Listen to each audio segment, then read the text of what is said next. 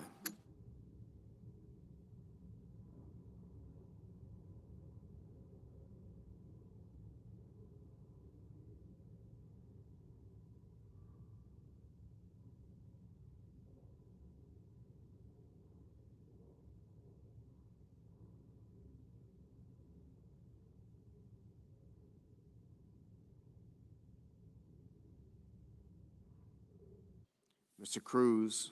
Mr. Cruz. Aye.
On this vote, the yeas are 52, the nays are 38.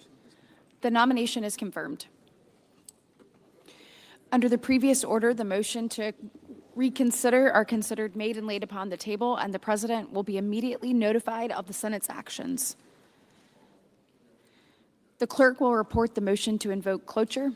Cloture motion. We, the undersigned senators, in accordance with the provisions of Rule 22 of the Standing Rules of the Senate, do hereby move to bring to a closed debate on the nomination of Evan Rickey of the Virgin Islands to be judge for the District Court of the Virgin Islands, signed by 17 senators. By unanimous consent, the mandatory quorum call under Rule 22 has been waived. The question is it the sense of the Senate that the debate on the nomination of Evan Rickey of the Virgin Islands to be the judge for the District Court of the Virgin Islands for a term of 10 years shall be brought to a close? The yeas and nays are mandatory under the rule. The clerk will call the roll. Ms. Alsobrooks, Mr. Armstrong, Ms. Baldwin, Mr. Banks, Mr. Barrasso,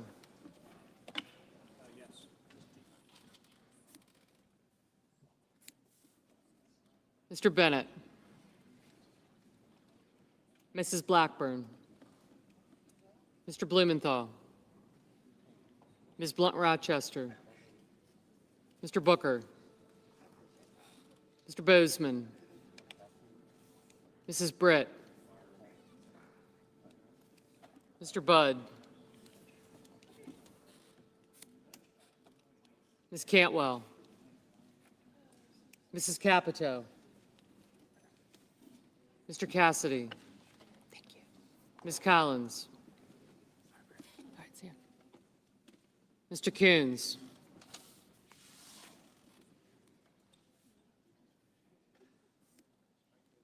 Mr. Cornyn.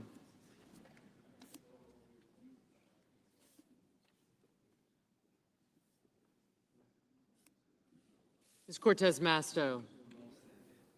Gotcha. Mr. Cotton, Mr. Kramer, Mr. Crapo, Mr. Cruz, Mr. Curtis, Mr. Daines, Ms. Duckworth, Mr. Durbin, Ms. Ernst, Mr. Fetterman, Mrs. Fisher, Mr. Gallego, Mrs. Gillibrand,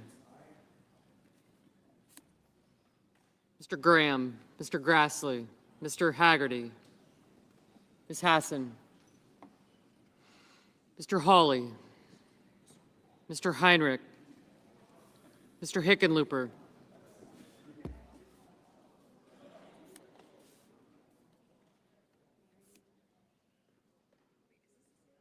Ms. Serrano,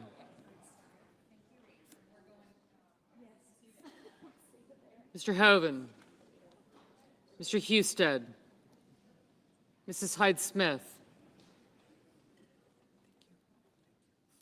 All right, bye-bye. Mr. Johnson, Mr. Justice, Mr. Kane, Mr. Kelly, Mr. Kennedy, Mr. Kim, Mr. King, Ms. Klobuchar, Mr. Langford, Mr. Lee, Mr. Lujan. Thank you. Yep, I did. Thank you. Ms. Lummis, Mr. Markey,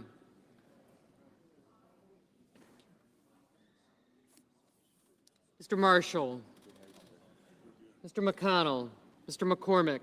Thank you. Mr. Merkley,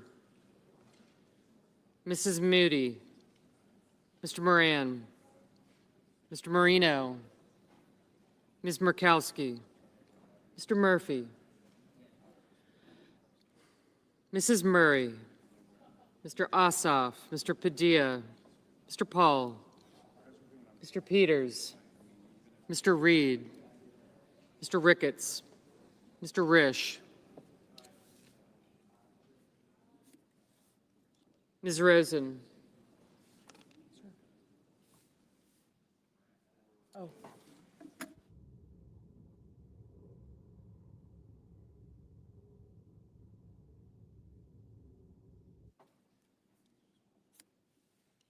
Mr. Rounds, Mr. Sanders, Mr. Schatz, Mr. Schiff, Mr. Schmidt, Mr. Schumer, Mr. Scott of Florida, Mr. Scott of South Carolina, Mrs. Shaheen,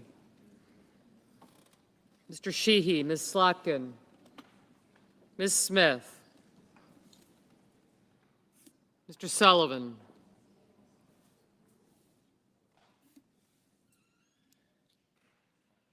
Mr. Thune,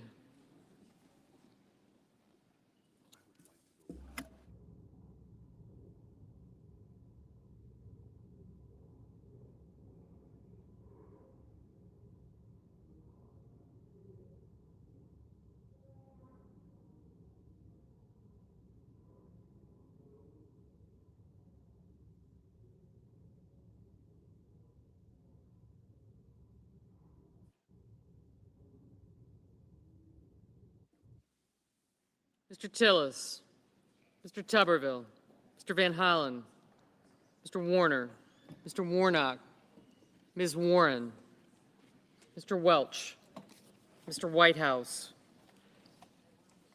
Mr. Wicker, Mr. Wyden, Mr. Young.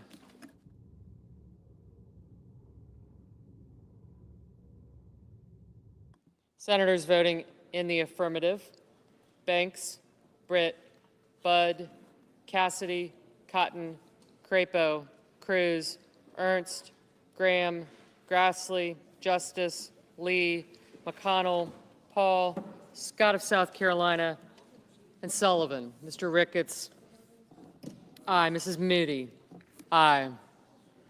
Senators voting in the negative: Blunt Rochester, Booker, Fetterman, Gillibrand, Heinrich, King, Lujan, Markey, Merkley, Murray, Peters, Rosen, Sanders, Slotkin, Smith, Warner, and Wyden.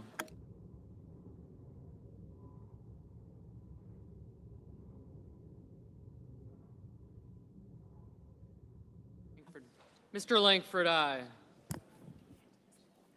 Mr. Sheehy, aye.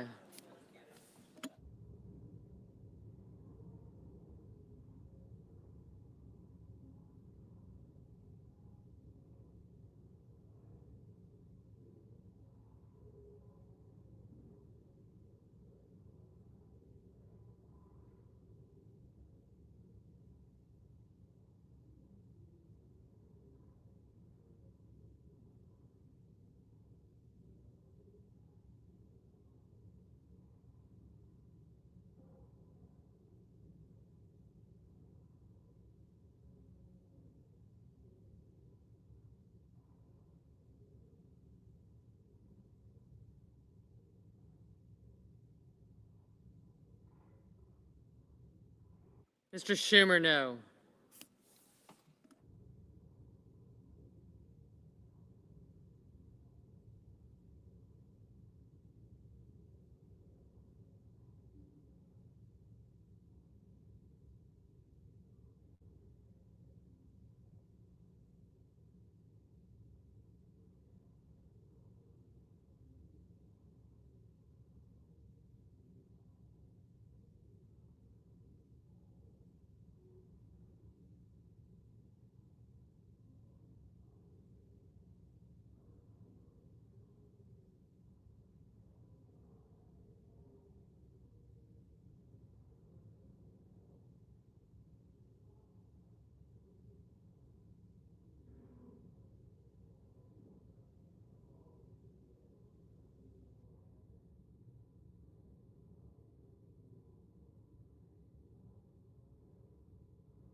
Mr. Kim, no. Mr. Rounds, aye.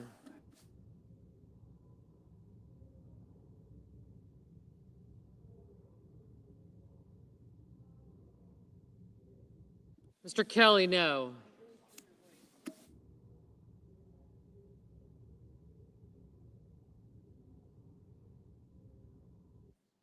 Ms. Cortez Masto, no.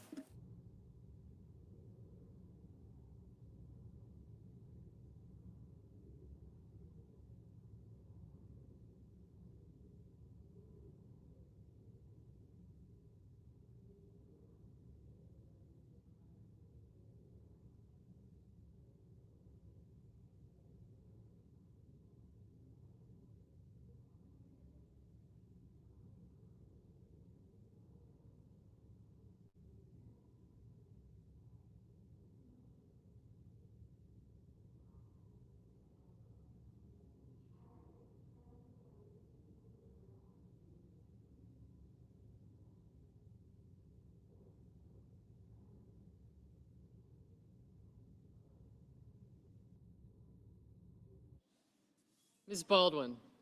No. Mr. Risch, aye.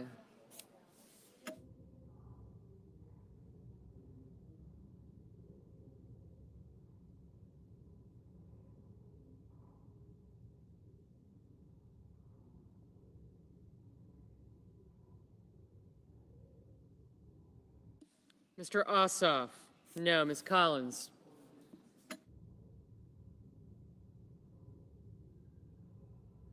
Ms. Collins, aye.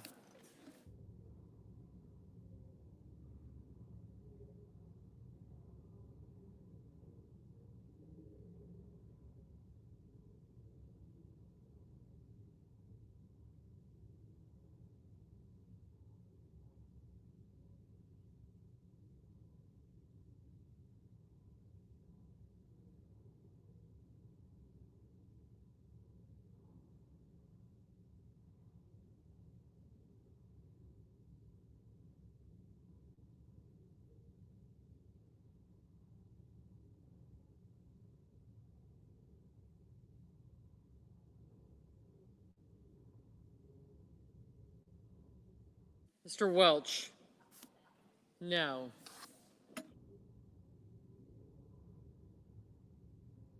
Ms. Hirono? No.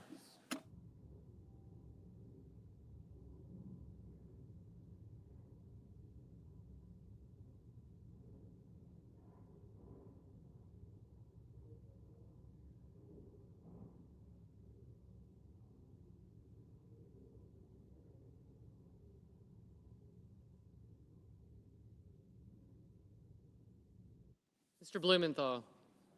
No.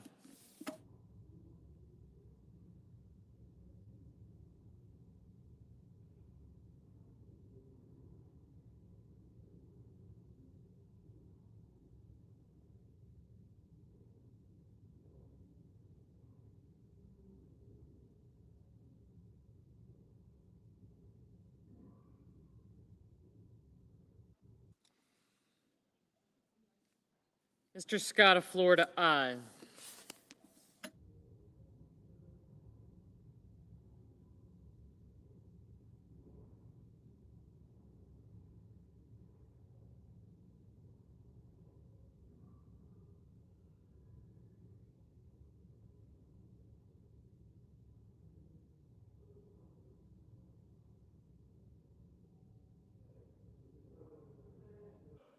Mr. Bennett, no.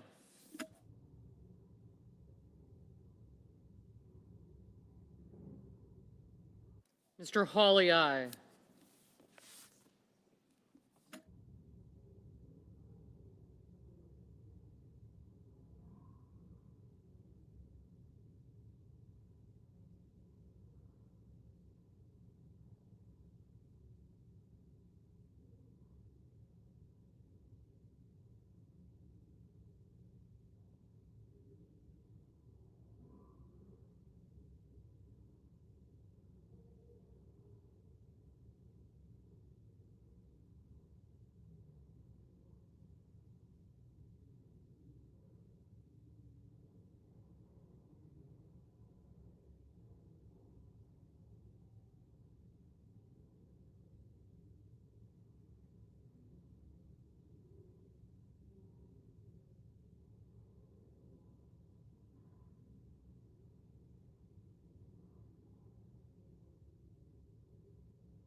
Ms. Hassan, no.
Mr. Thune, aye.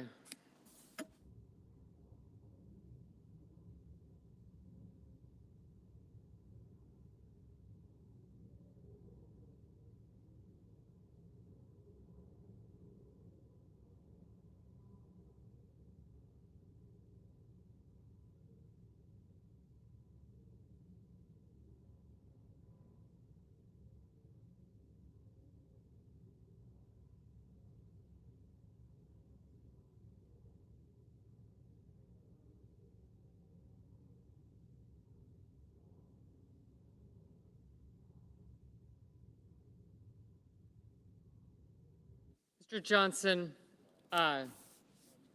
Mr. Young, aye. Ms. Klobuchar, no.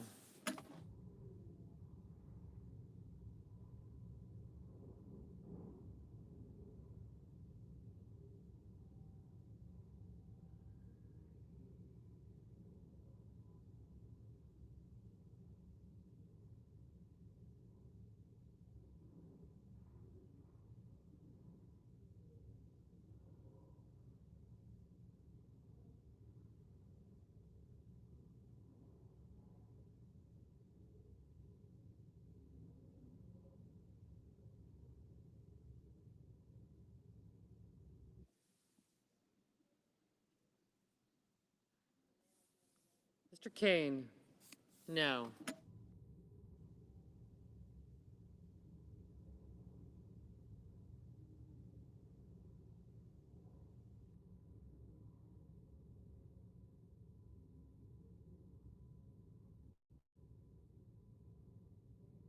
Mr. Hoven, aye.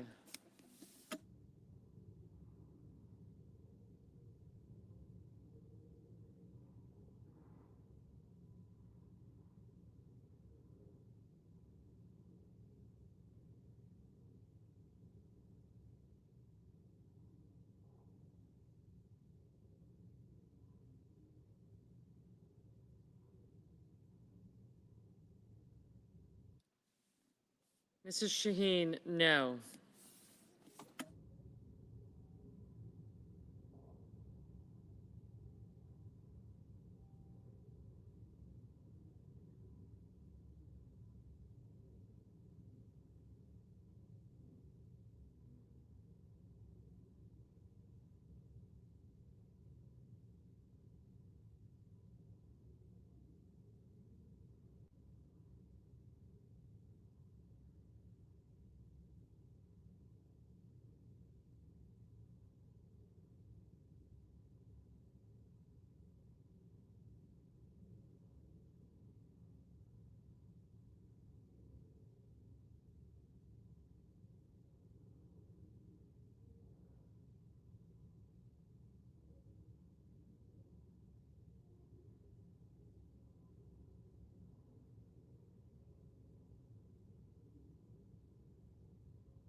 Mr. Schatz, no.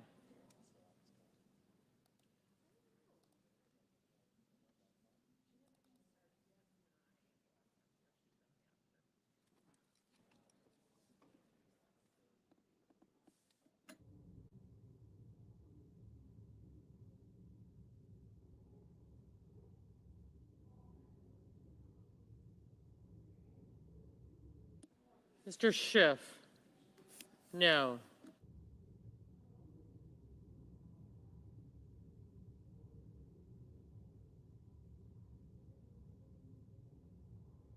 Mr. Kennedy, aye.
Mr. Husted, aye.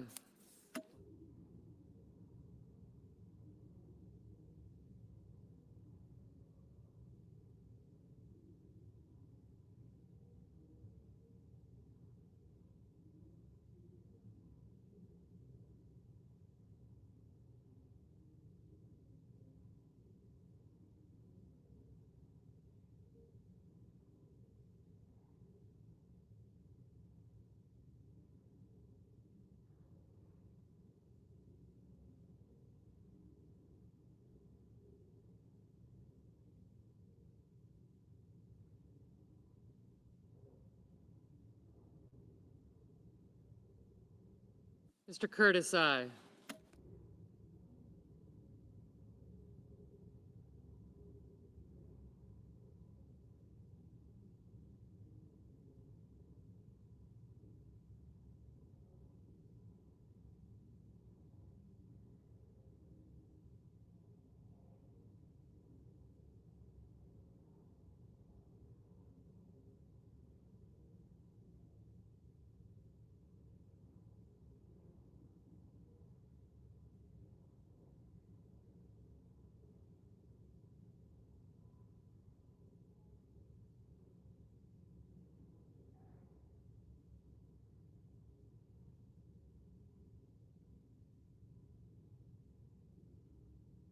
Mr. Murphy, no.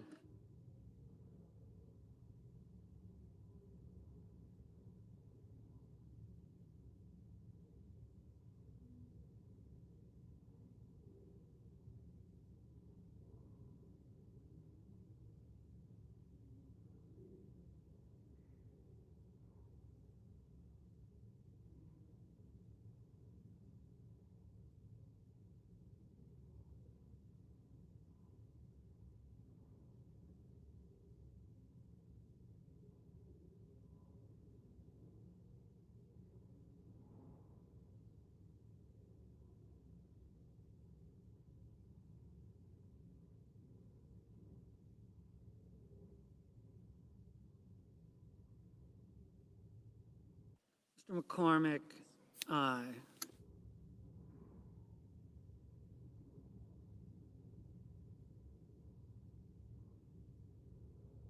Mr. Barrasso, aye.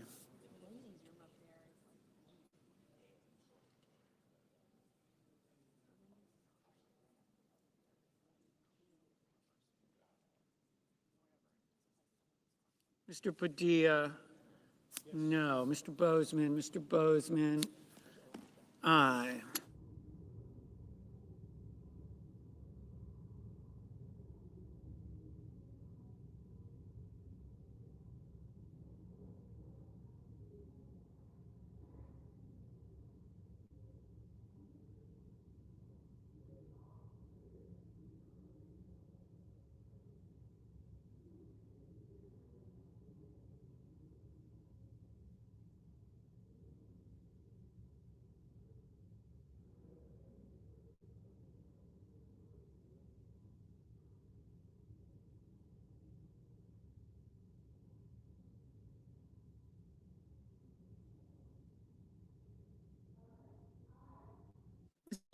Ms. Lummis, aye.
Ms. Murkowski, aye.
Mr. Reed, no.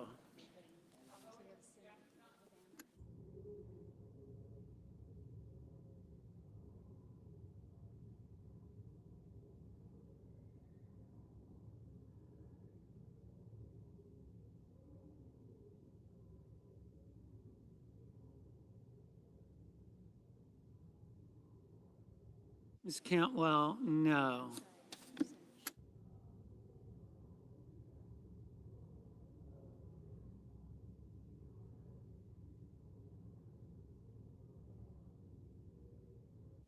Mr. Van Hollen, no. Mr. Hickenlooper, no.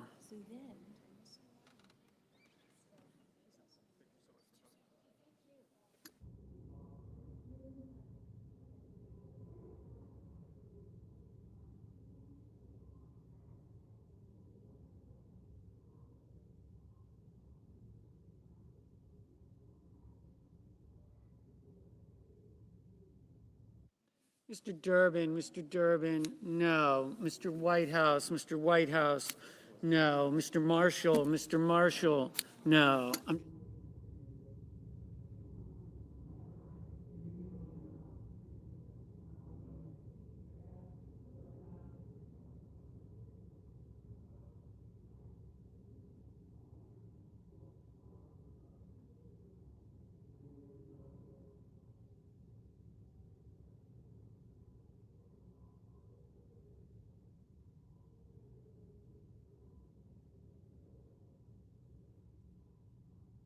Mr. Schmidt, aye.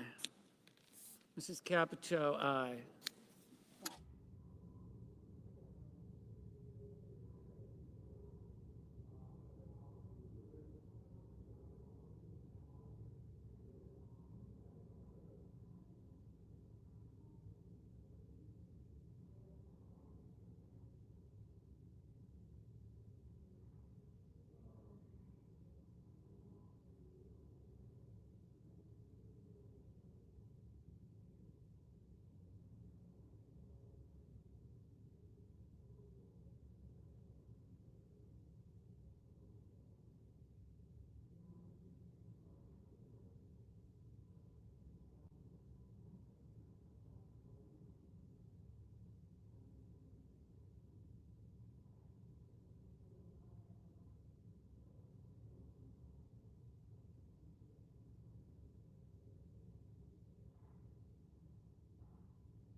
Mr. Armstrong.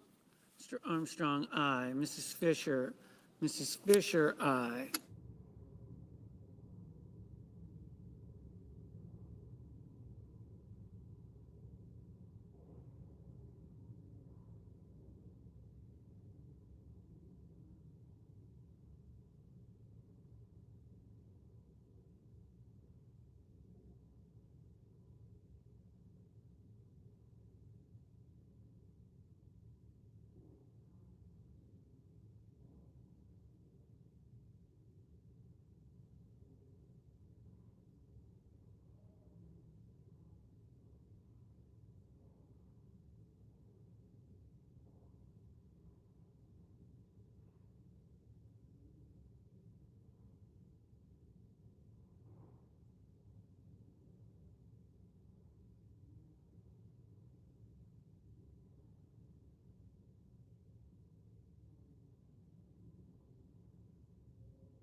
Mr. Coons. Mr. Coons, no.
Mr. Gallego, no.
Ms. Also Brooks, no.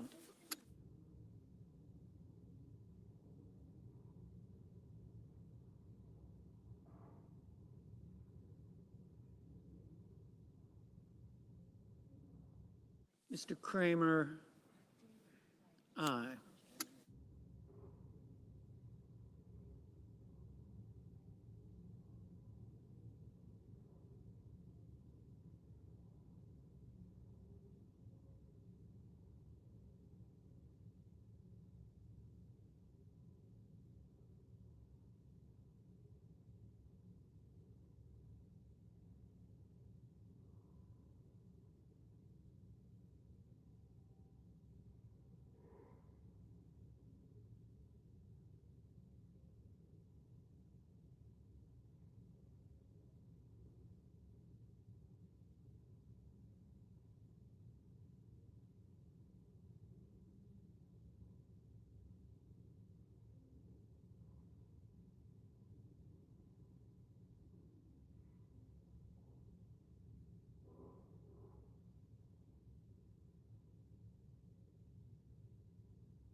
Mr. Moreno, aye.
Mr. Moran, aye.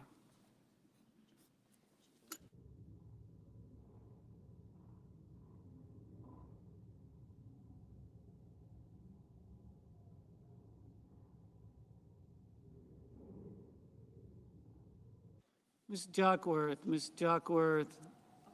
no.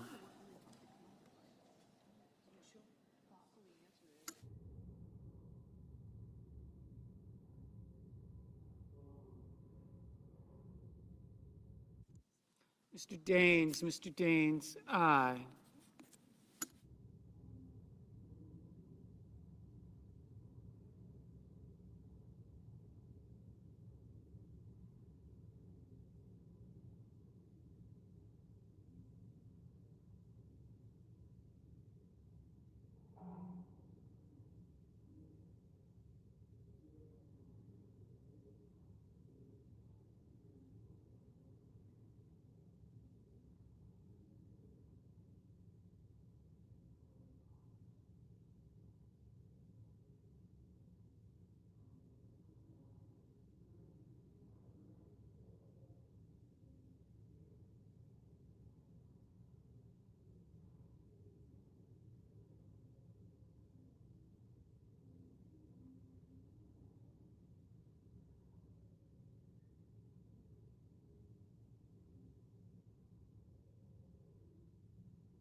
Mrs. Blackburn, aye. Mr. Haggerty, aye.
Mrs. Hyde Smith, aye.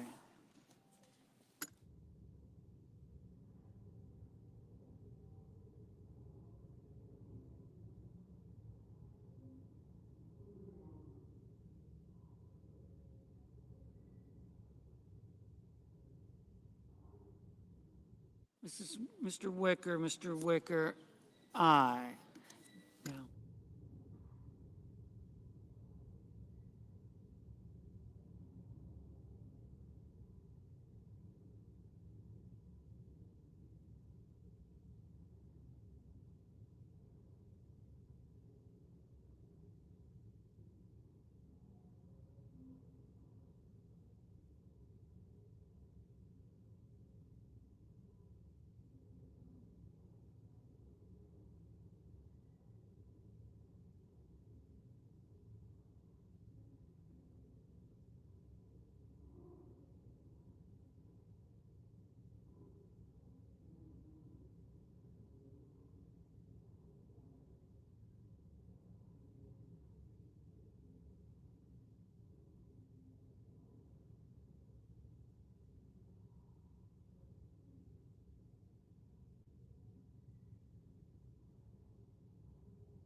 Mr. Warnock, no.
Ms. Warren, no.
Ayes are 47. The motion is agreed to.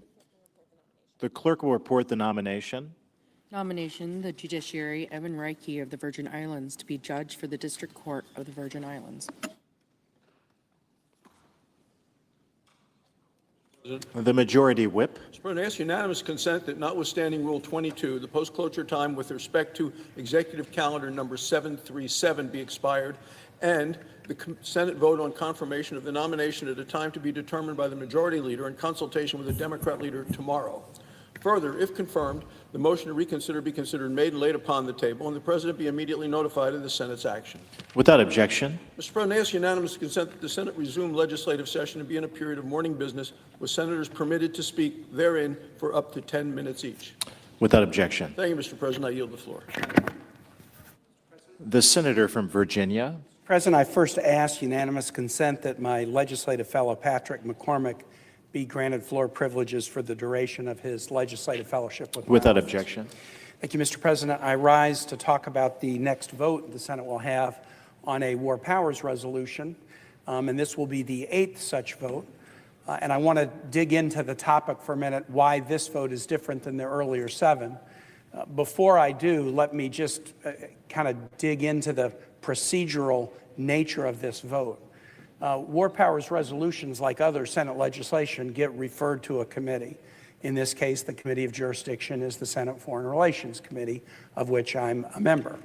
The committee does not have to take up legislation, and it is often the case, and I've often filed legislation that's never been taken up, not just by SFRC, but other committees as well. If there's not a critical mass, it may not get taken up. In matters of war, the drafters of the War Powers Resolution deemed the topic so important that they created a proceeding by which a single senator could ask that the committee be discharged from consideration of the bill, and the bill be reported out of the committee without a recommendation for actual consideration on the floor.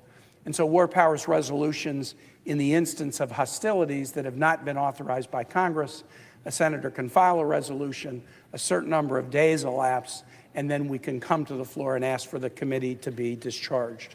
We've had 7 earlier votes, all unsuccessful, asking that this war, which is now, I believe, on day 81, if the committee is not going to take it up, let's at least have the debate on the floor of the Senate that the Constitution intends.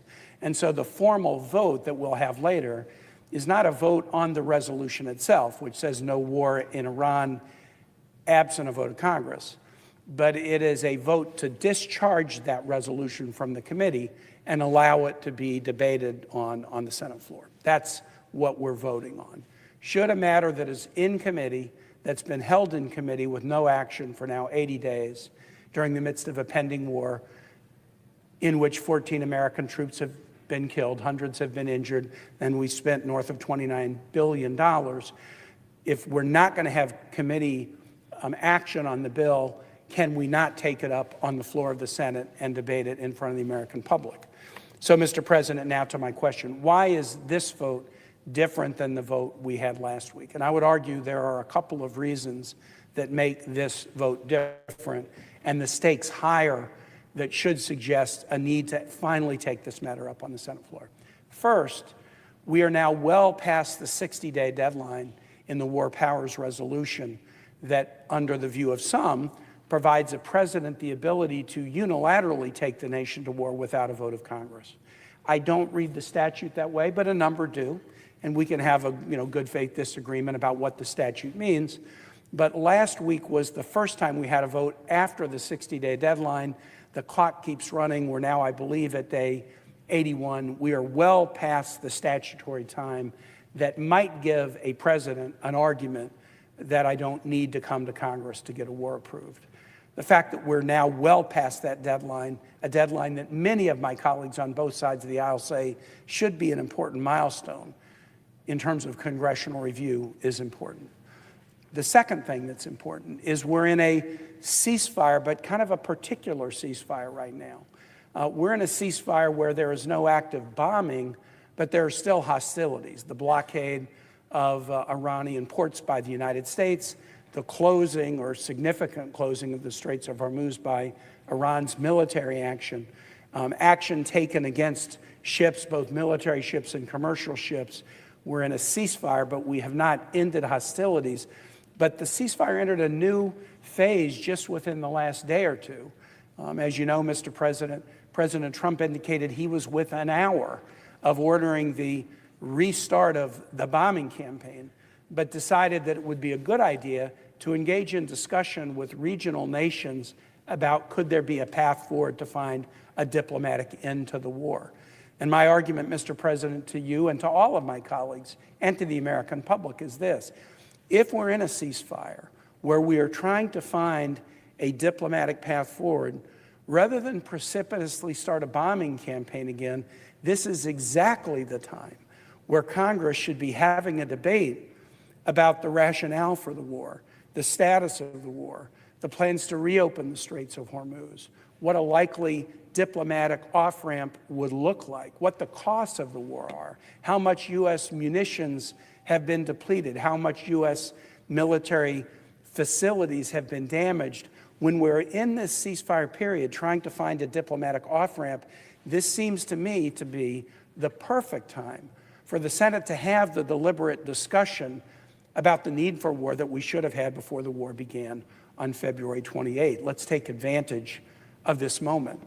Mr. President, one issue in particular that's important right now is Iran is transmitting to the President of the United States proposals for a diplomatic solution. As all knows, Iran presented a proposal to the United States, to President Trump, that he immediately dismissed as garbage. Guess what? No one in this body or in the House has been shown what that proposal is. None of us know what was in the proposal that the president dismissed as garbage. This body contains many members who've served in the military. This body contains many members who have been on the committees of jurisdiction, the Armed Services Committee, the Foreign Relations Committee, the Intel Committee, not just for years, but in some instances for decades.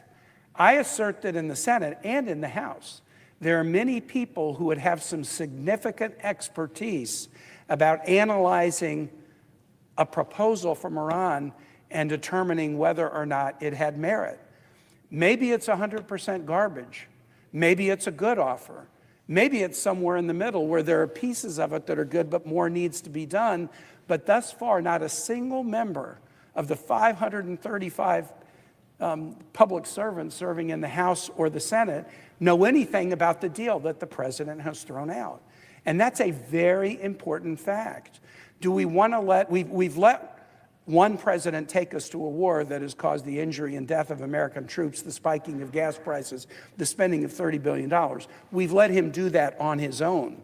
Do we want to also give him the sole ability to review a peace proposal, a diplomacy proposal, an end to the war, and to make the decision on his own without any examination by this deliberative legislative body about whether the proposal is something that we can work with? Are we so willing to let this president tell our sons and daughters, you're going back to war because I've determined that the peace proposal, the diplomacy proposal is garbage, without letting anyone in the Article I branch even renew it?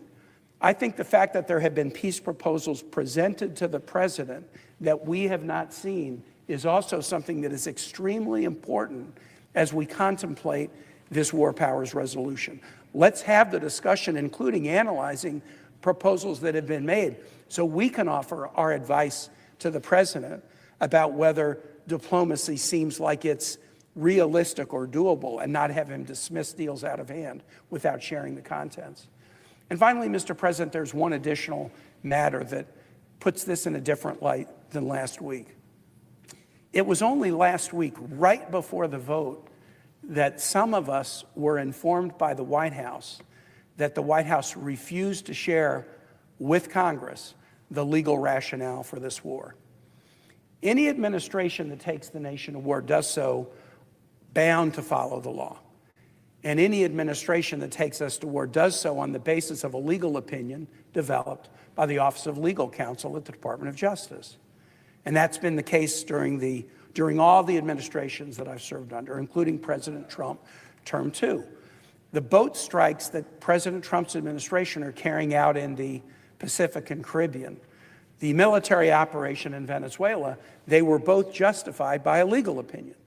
Now, I was disappointed that the president was unwilling to make that legal opinion available to the public. But the White House did allow us, the members of the Senate and House, to read it in classified setting. So we could at least read what the legal rationale was and reach our own conclusion about whether we thought the legal rationale made sense. To my knowledge, in my now nearly 13 years in the Senate, this is the first instance of a president taking us into military action and refusing to show the House or Senate the legal opinion. There is a legal opinion that has been drafted to justify this war, but the administration will not let any of us. I thought it might just be me. They turned down my request to look at the legal opinion. but I've gone to the leadership of the Armed Services Committee and the other key committees, and they haven't seen it either. Are we really willing to go to war on the basis of a legal opinion that the administration is unwilling to even to show to us who are members of the United States Senate? I mean, it sort of raises the question, what are they hiding? If they feel confident about their legal rationale or about the factual assertions they would make in the legal rationale, they'd be willing to show it to us, as they have with respect to other military actions, as recently as the attack of Venezuela to depose the Maduro government. And so I would argue that one important feature of this motion at this time to discharge the committee would be it would force the administration to come forward and finally show us the legal rationale upon which they base this, in my view, illegal and unwise war. And so those are at least 4 or 5 reasons why this vote this week to discharge this matter from the committee and finally bring it to the floor of the Senate is different than any of the 7 votes we've had before. We're well beyond day 60. We're in this fragile ceasefire that's the perfect time to have a discussion before we start up war again. The president is receiving peace and diplomatic proposals that he's throwing into the trash can without sharing them with us. We might have some ideas about the merit and validity of those proposals. And we ought to be able to decide whether they have merit enough that that is the path we should take, instead of sending our sons and daughters back into harm's way by re-engaging in the bombing campaign. And finally, if the administration is unwilling to share with us the legal rationale for the war, that should be a flashing red light to every member of this body. And so, Mr. President, within a short period of time, I'll come to the floor and make the motion, and we'll have this vote on an 8th motion to discharge. It is my hope that it is successful and we finally move to having a debate about this most consequential war in full view of the American public. And with that, I yield the floor.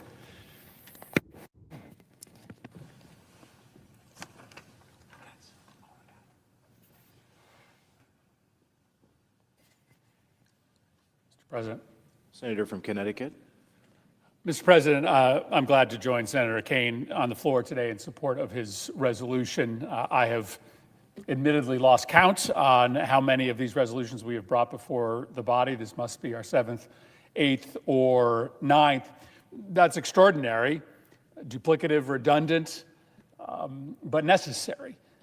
Because at least in my time in the Senate, never before has this country engaged in such a significant, consequential, deadly, and costly military operation overseas without the consent of the people and without the consent of Congress. The founding fathers were really intentional in lodging the war-making power not in the executive branch, but in the legislative branch. There are few questions we confront that are more serious about when we send our men and women to die overseas, when we decide to expend such a sizable amount of our hard-earned taxpayers' money on military operations. And it should not, it cannot be simply one individual who makes those decisions. It has to be all of us. And so this is, these are increasingly heartbreaking motions to make because it shouldn't be up to the minority party. The majority who asked for the consent of the governed to lead this Senate should do their responsibility under the Constitution and have a full debate on an authorization of military force. Here's my guess. It would not pass. If Leader Thune brought an authorization for military force against Iran here in the Senate, it would not pass. I don't think it would even get 50 votes. It might not get 40 votes. It would fail, and the president would not have the authorization to continue these operations. I'm going to just talk about 2, I think, important topics that I have yet to address on the floor. And the first is the consequences of spending this much money on a war that is making us less safe. I've made this case before on the floor, and I won't go into it again, but this war is not making us any safer. This war is jeopardizing our security around the world. But at what cost? So in hearings last week, the administration suggested that the cost of the war is about $29 billion. To most military experts, that just didn't pass the straight face test, the smell test. And in fact, one group of experts actually did an accounting based upon what they know of the costs of an engagement like this, which has largely been an air campaign, but has required a massive deployment of forces into the region. And they said it looks to be about $15 billion in mobilization, administration, and combat costs, general operations costs, $41 billion when you look at all of the weapons that have been expended, about $12 billion in losses, damages, destroyed assets, and we're learning that there's a really extensive amount of damage that's been done to our fixed resources in the region.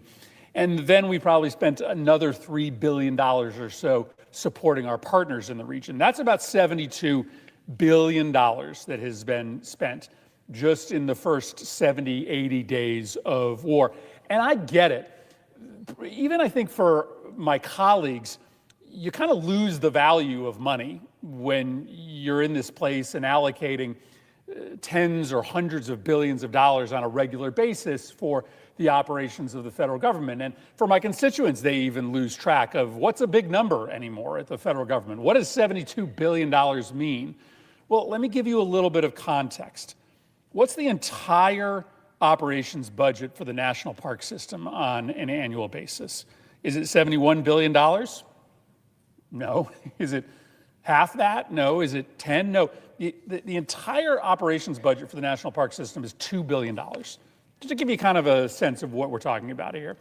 In 2.5 months of war, we've spent $70 billion. The national park system needs about $2 billion to operate. Their entire budget of deferred maintenance, if you wanted to fix everything that's broken in the National Park Service, how much would it cost? It would cost $33 billion. So half of what we have spent on the Iran war could fix up every national park in the country to tip-top shape. How much do we spend on elementary education? Elementary, middle, and secondary education. Every year, about $33 billion. So if you took the amount of money we spent on the Iran war and dedicated it all to K through 12 education, we would triple the amount of money that our elementary, middle, and high schools get in this country. What an important investment that would be. What would it mean to your child's elementary school to have triple the amount of federal funding? That would mean that you could reduce class sizes, you could hire more paraprofessionals, urban school districts could hire guidance counselors and social workers. For the first time, new school buildings would go up, leaks would be fixed. How about medical research? The total budget of NIH and CDC, about $60 billion.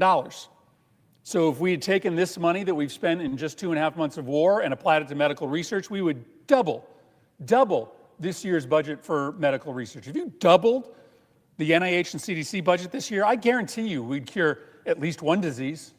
We'd find a treatment years ahead of schedule. We'd save lives, thousands of lives. But instead, we're spending this money on a war that is making us less safe and driving up costs for millions of Americans.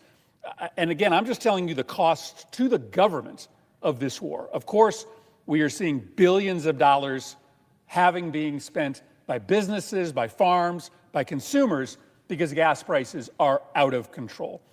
This week, they will probably hit $5 a gallon in Connecticut. That will put a lot of my small businesses out of business if gas prices remain at $5 through this summer. There will be lots of families in my state who for the first 60 days were probably able to manage that extra cost, who are going to have to cancel a week or 2 or 3 of summer camp for their kids this summer because they're going to have to make a choice as to whether I fill up my tank to get to work or whether my kids get to go to basketball camp. Those are the decisions that families are going to make. Okay, the second thing, very briefly, I want to talk about is another cost. The president is not spending his time right now trying to end this war. Reports are that the president has become bored of the Iran war. And that's why we're in a stalemate. Nothing is changing. Nothing is happening. We are blockading the Strait of Hormuz. The Iranians are blockading the Strait of Hormuz. Peace negotiations are stuck. And so day after day after day, grocery prices climb, gas prices climb, and the reports suggest it's because President Trump has lost interest in the war. What is he interested in? Well, we found out this week. Instead of spending his last several weeks trying to end the war and bring down costs, the president has been engineering a novel new corruption scheme to pad his pockets and his supporters' pockets. We learned this week that the president is settling a lawsuit that he lodged against himself for $1.7 billion. The president sued himself. He sued the IRS, but essentially he was suing himself. And then he settled with himself for $1.7 billion to be deposited into a slush fund that the president can use at his discretion to reward his political supporters. We found out just hours ago that in that settlement is included a provision that stops the IRS from auditing the president or his family. So instead of ending the Iran war, instead of trying to do something about these spiraling prices and costs that are being borne by families and the federal government, the president has spent the last few weeks reaching his hand into the Treasury, stealing from the American people $1.7 billion to be put into a slush fund that he controls to reward his political supporters, and securing an agreement with the IRS that no matter how much fraud or illegality he and his family and his business entities engaged in, they are getting off scot-free. Everybody else in this country plays by the rules, can be audited by the IRS, is subject to the tax code. The president, as of today, no longer subject to the tax code. His past fraud, his past illegality has been immunized. And he's getting $1.7 billion of your money to give away to his political supporters. That's why the war is still happening. That's why these costs, right now, likely $70 billion to the taxpayer, billions more in increased costs. That's why they continue to go up and up and up, because the president has become bored by the war. He doesn't pay the cost of the war. In fact, every day he gets richer, because instead of ending the war, he is spending his time finding new, novel, and corrupt ways to reach his hand into the federal treasury and get paid by the taxpayers of this country. I am glad that we are getting closer to 50 votes. I imagine that when we come back from recess, after many of my Republican colleagues have heard about the misery that is being visited on this economy because of these high prices, we will reach enough votes to pass this resolution. But we will not stop bringing these measures before the Senate until that day comes. Thank you, Mr. President. I yield the floor.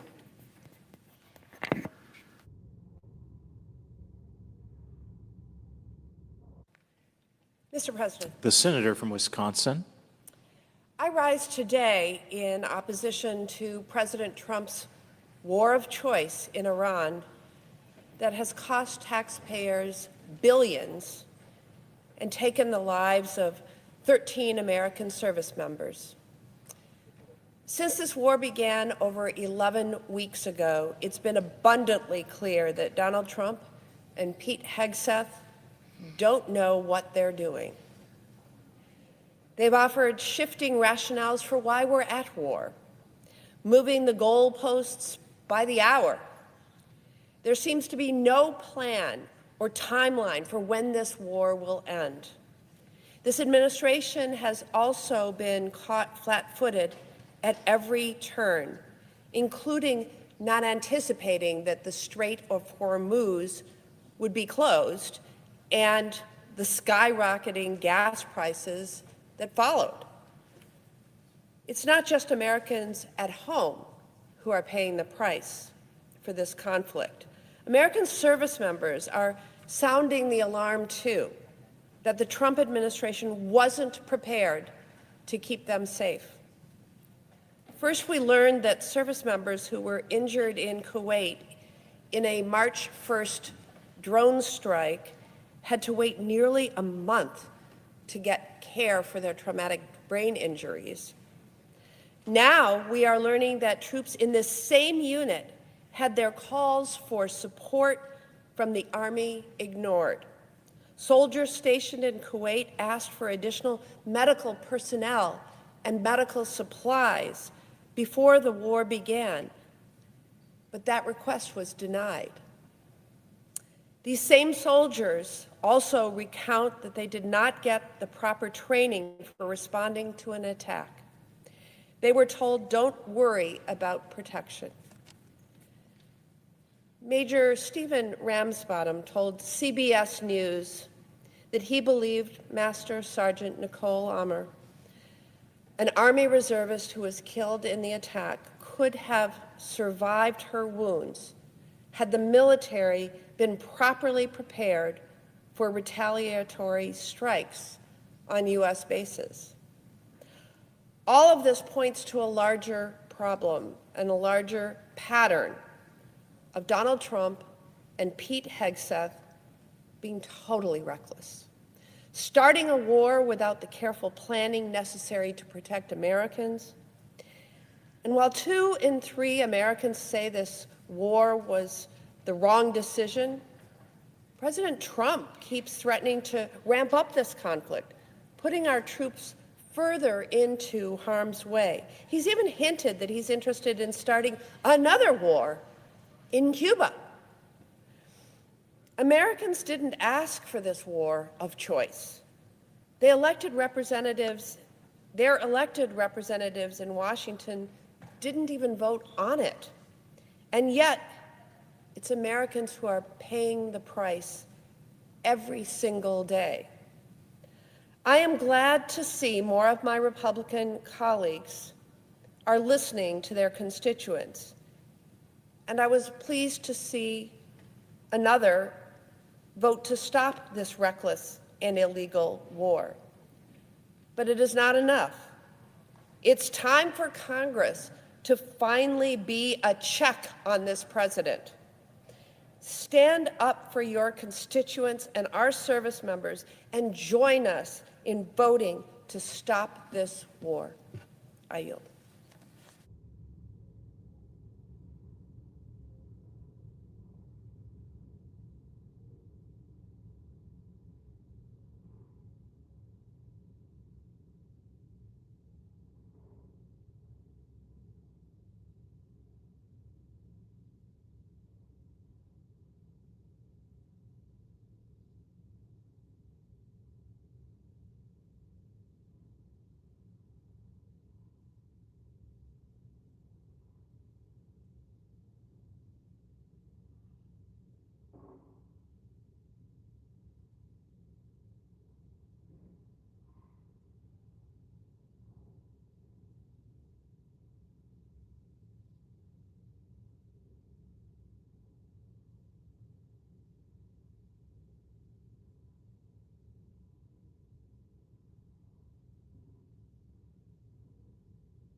Mr. President. The Minority Leader. Go. Well, earlier today, Trump said that he was just an hour away from launching another wave of attacks on Iran before he changed his mind. Trump says we may have to give Iran another big hit, that we're all set to start bombing at a moment's notice. This president is like a toddler playing with a loaded gun.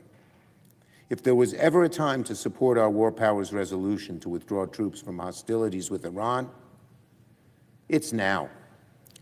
We have long since passed the War Powers Act 60-day threshold to end hostilities that many of our colleagues cited as the time their position on this war would finally change. Every second we wait to end this war is another second Donald Trump puts our service members at risk. If Republicans truly believe that this war is going well, that Trump is some strategic genius, then why are they hiding behind shifting deadlines and fake notifications of the end of hostilities? Why do Republicans pretend Trump's war ended after 60 days when it clearly has continued, with U.S. and Iranian forces exchanging fire in the Straits of Hormuz? And the lack of planning in this whole war is just appalling. It is obvious even to a layman that the greatest vulnerability we faced if we challenged Iran was the Strait of Hormuz. And yet, despite the fact that many said, secure the strait before you do anything else, Trump ignored it.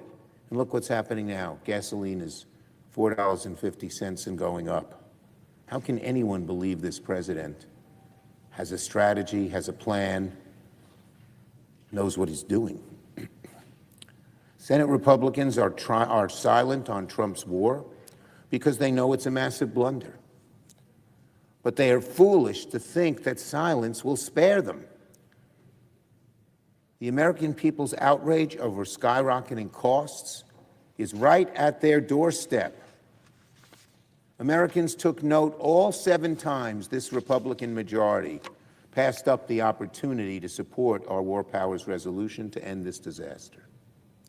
And they will take note of those Republicans who pass up the 8th time, the 8th opportunity to stop this war, which will occur shortly when we vote.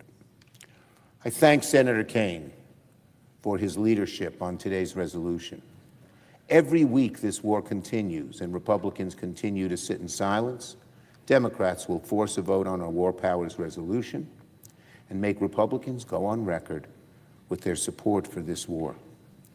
Let me be clear. Reasserting Congress's authority on matters of war and peace isn't a partisan issue, never should have been one. It's a constitutional issue. It's been what this country has stood for centuries. This vote is about fulfilling our most basic responsibility as members of the Senate. I urge my colleagues to vote yes and yield the floor.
The senator from Virginia. Mr. President, pursuant to 50 U.S.C. 1546A, and in accordance with Section 601B of the International Security Assistance and Arms Control Export Act, I move to discharge the Committee on Foreign Relations from further consideration of SJ Res 185.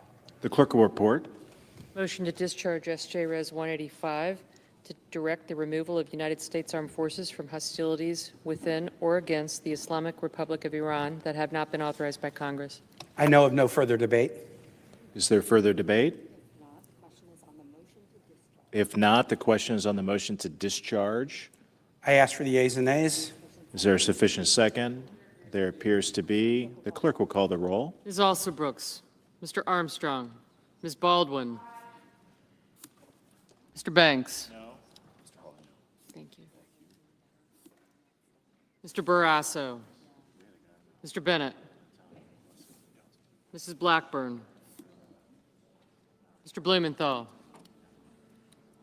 Ms. Blunt-Rochester, Mr. Booker, Mr. Bozeman, Mrs. Britt, Mr. Budd, Ms. Cantwell,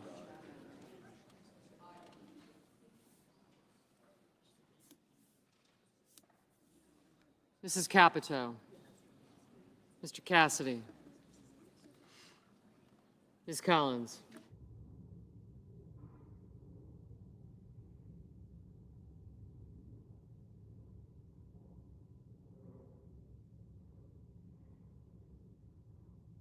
Mr. Coons, Mr. Cornyn, Ms. Cortez Masto, Mr. Cotton, Mr. Kramer, Mr. Crapo, Mr. Cruz, Mr. Curtis, Mr. Daines, Ms. Duckworth, Mr. Durbin, Ms. Ernst, Mr. Fetterman, Mrs. Fisher, Mr. Gallego, Mrs. Gillibrand, Mr. Graham, Mr. Grassley, Mr. Haggerty, Ms. Hassan, Mr. Hawley, Mr. Heinrich, Mr. Hickenlooper,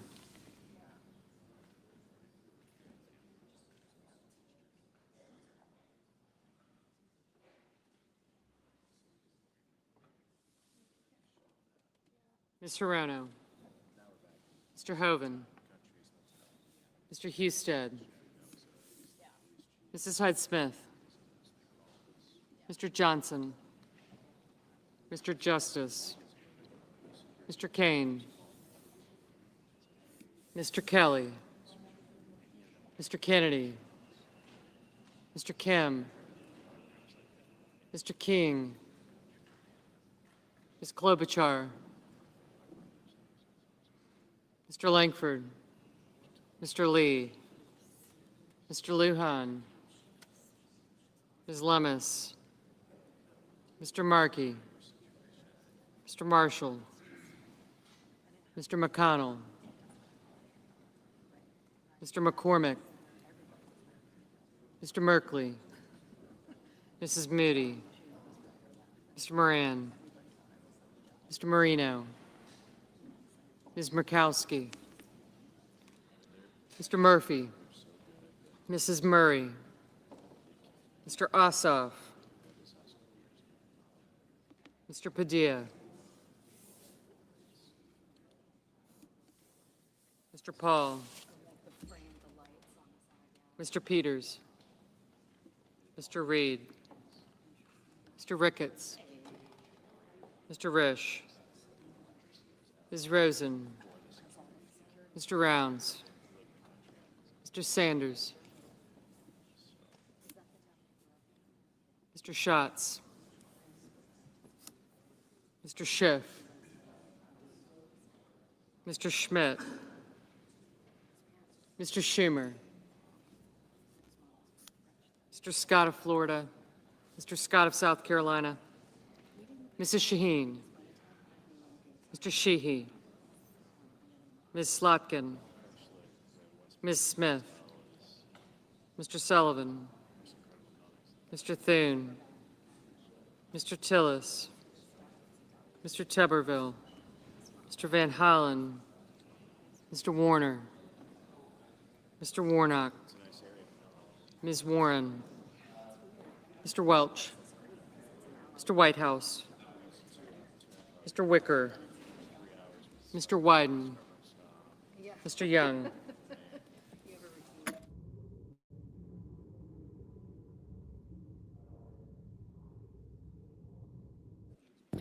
Senators voting in the affirmative: Baldwin, Bennett, Hassan, Hickenlooper, Kane, Merkley, and Schumer. Senators voting in the negative: Banks, Barrasso, Budd, Capito, Fetterman, Hawley, Husted, Lee, Moran, Scott of Florida, and Scott of South Carolina.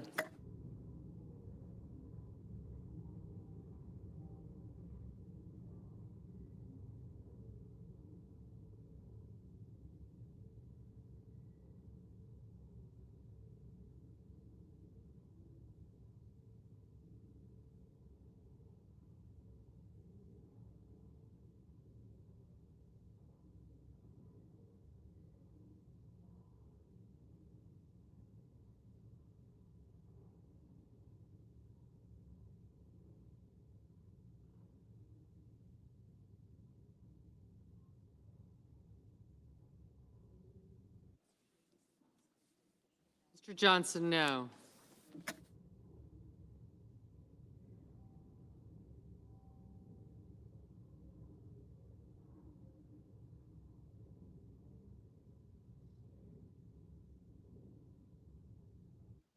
Mr. Kennedy, no.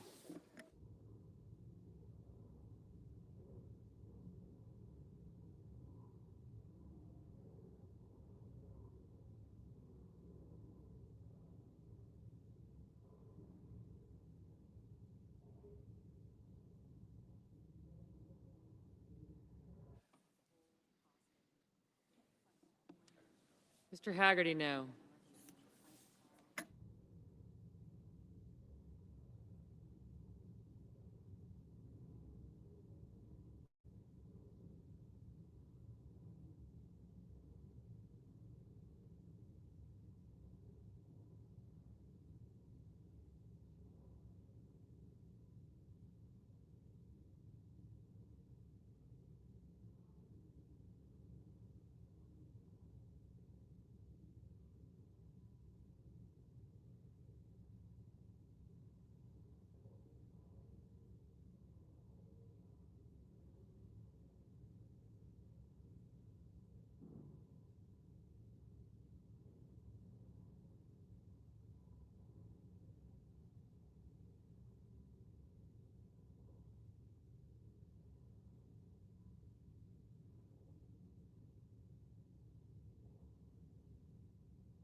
Mr. Warner, aye.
Mr. Cotton, no. Mr. Sheehy, no.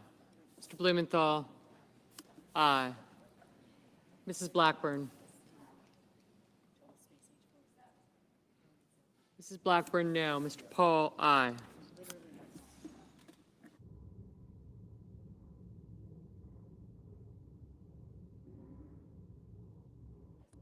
Mr. Crapo, no.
Mr. Curtis, no. Mr. McCormick, no. Mr. Wicker, no. Mr. Bozeman, no. Ms. Duckworth, aye.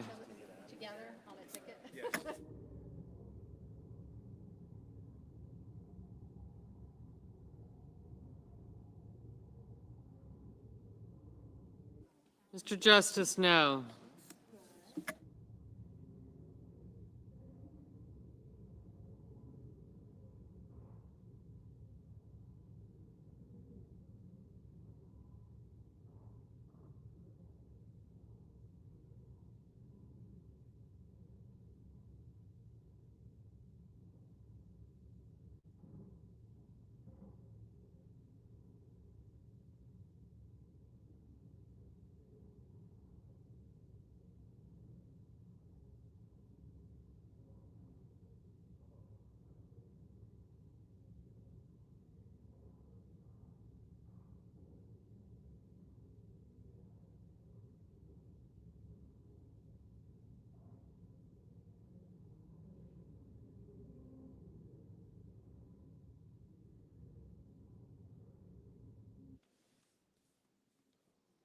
Mr. Kelly, aye.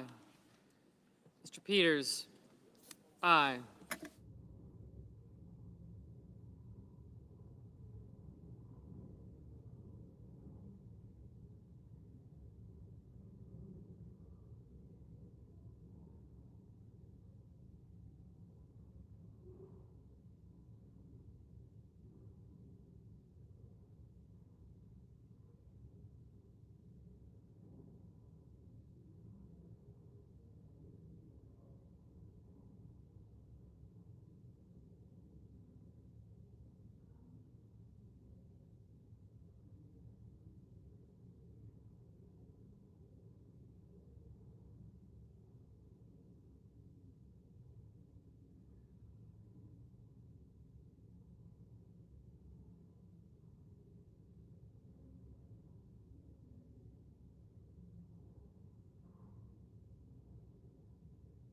Mr. Warnock, aye.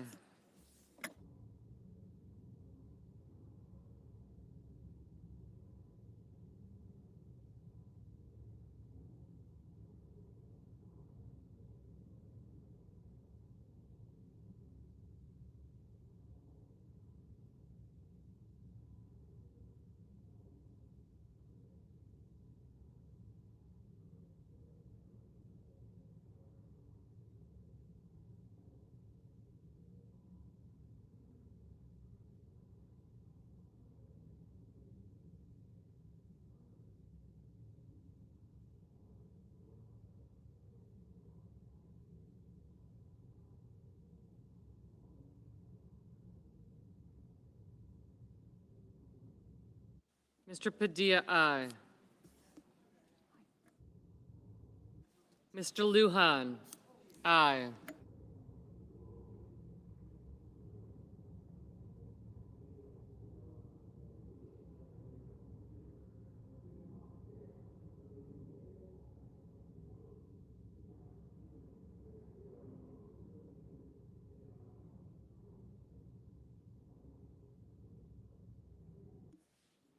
Mrs. Fisher, no. Mr. Risch, no.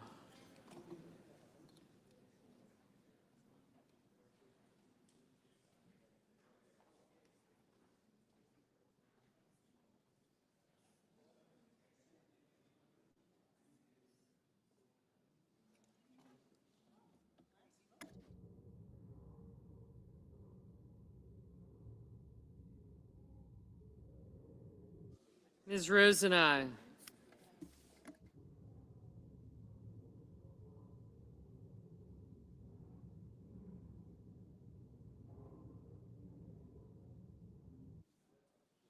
Ms. Cortez Masto, aye.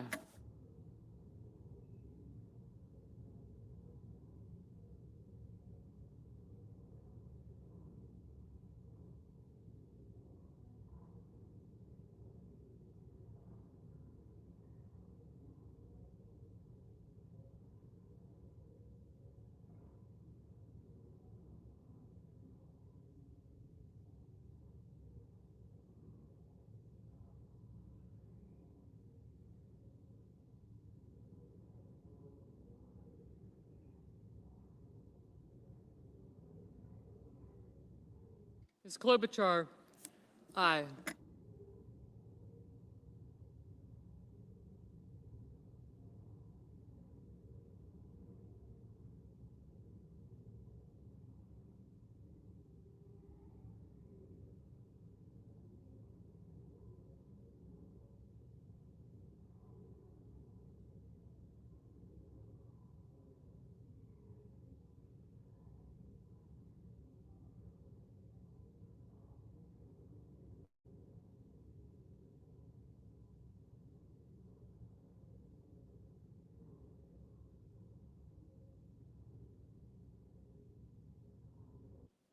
Ms. Collins, aye.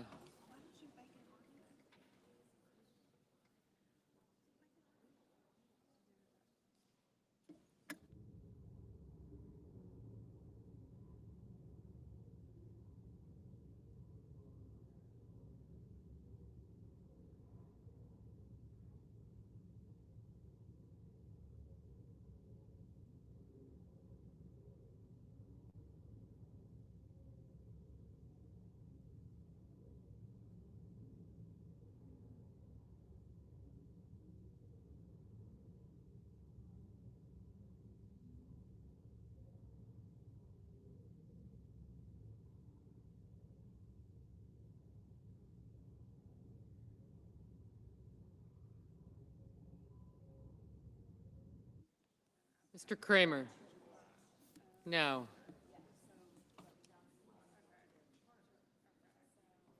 Ms. Hirono, aye.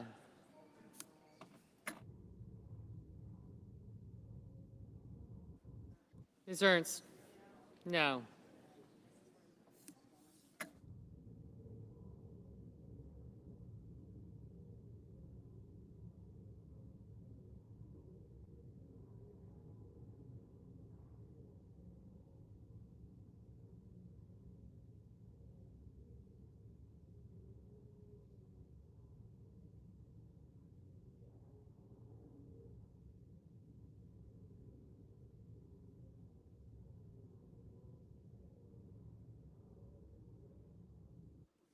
Mr. Sanders, aye.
Mr. Wyden, aye.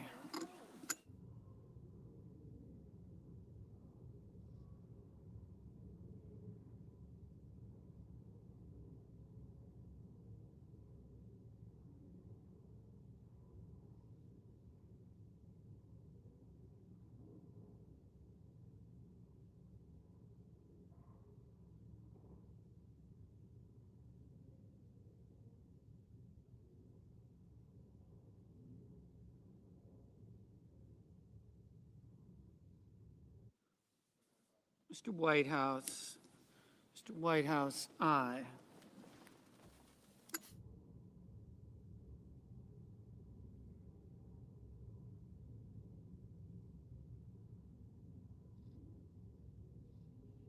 Mr. Murphy,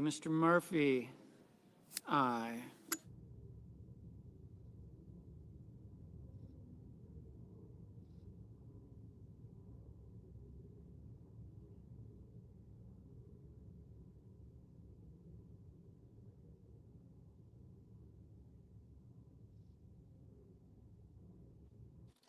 Mr.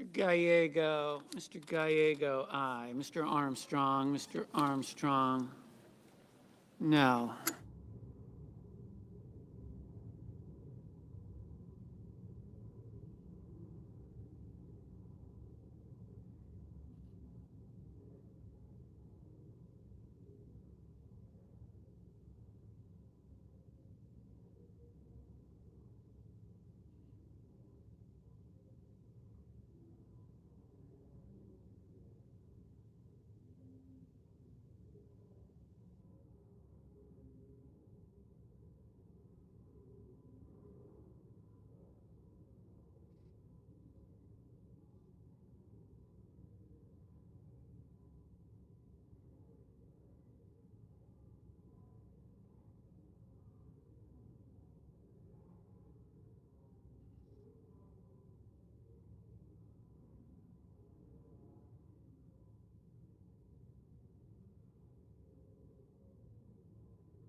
Mr. Schiff, aye.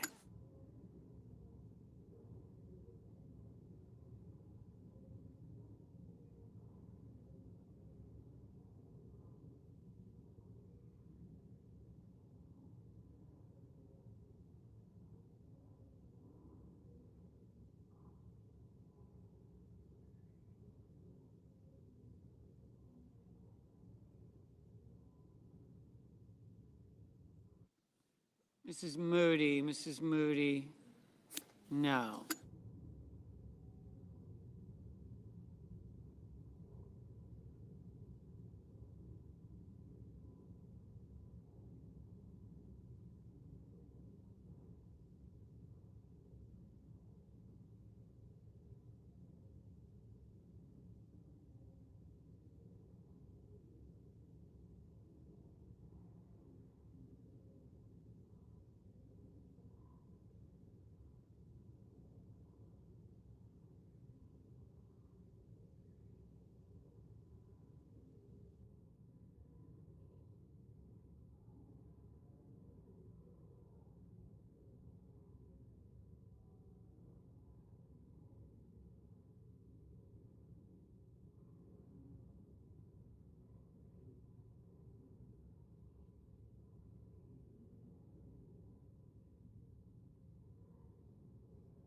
Mrs. Shaheen,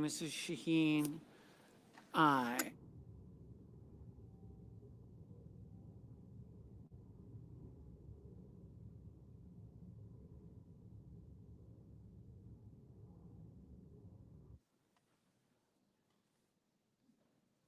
Mr. Schatz, aye.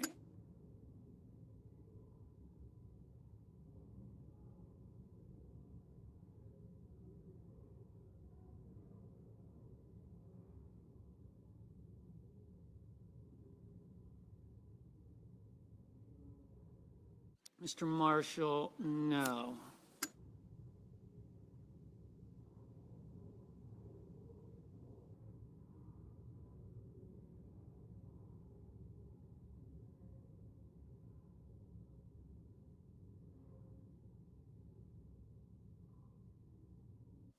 Mr. Young, no.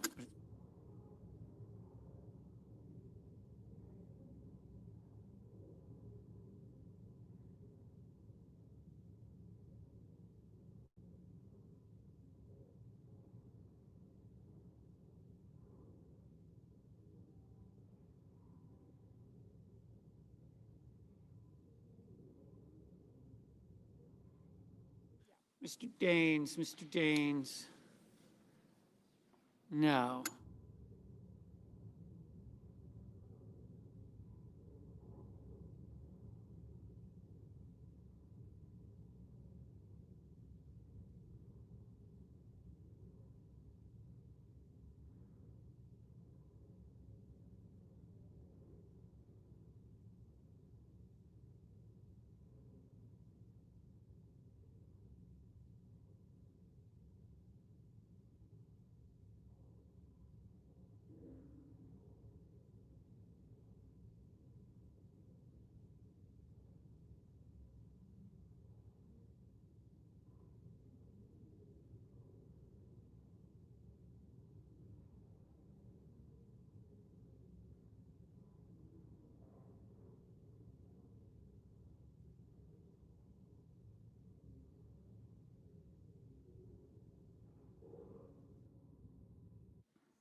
Mr. Ricketts.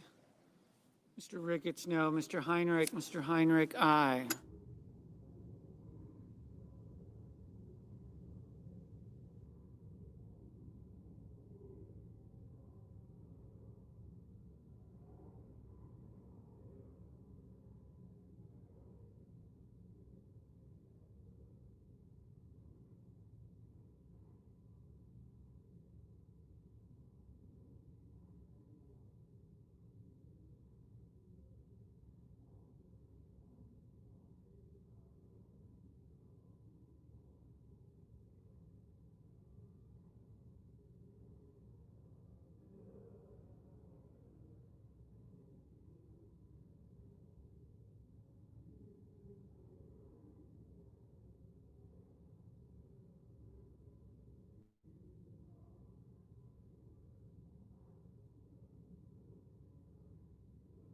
Mr. Moreno, no.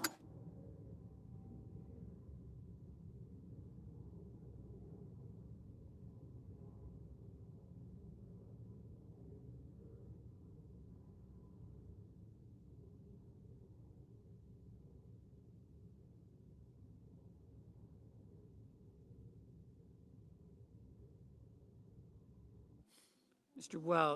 Welch, aye.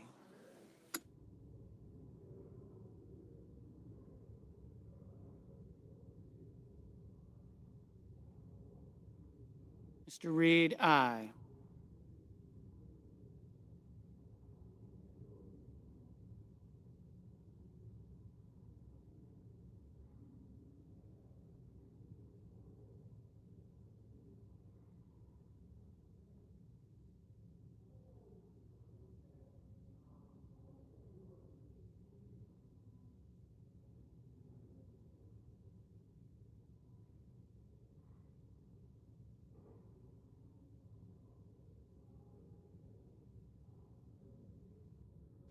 Mr. Ossoff, aye.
Mr. Kim, aye.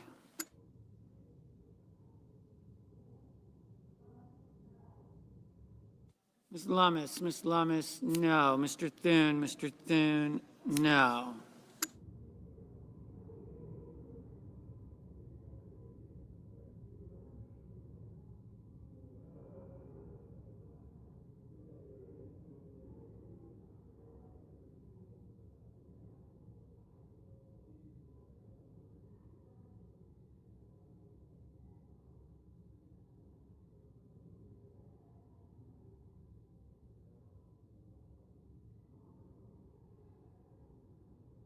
Mr. Cruz, no.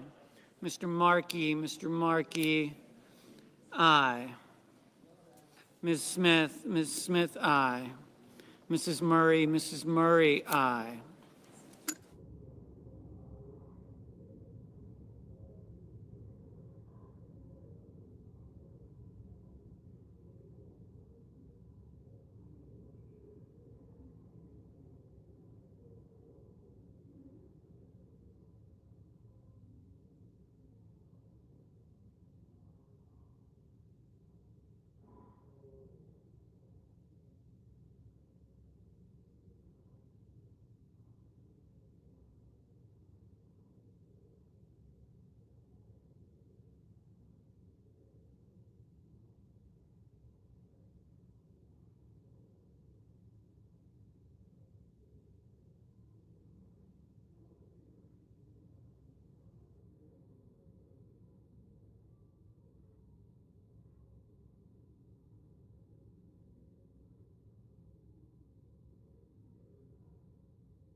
Mr. Rounds, no.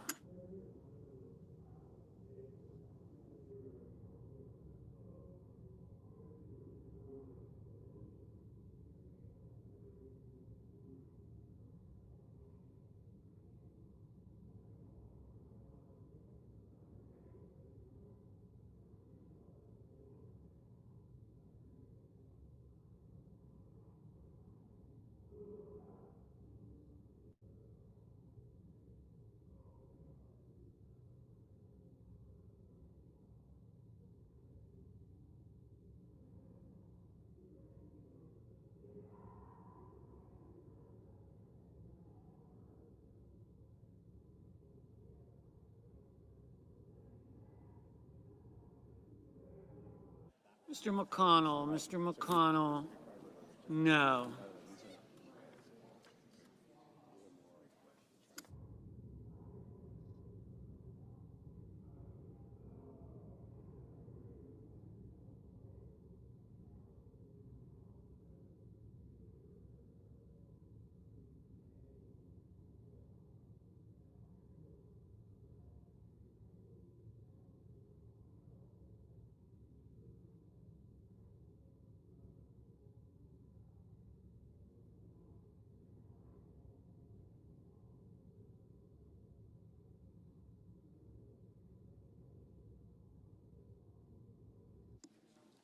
Mr. Langford, no. Ms. Brooks, aye.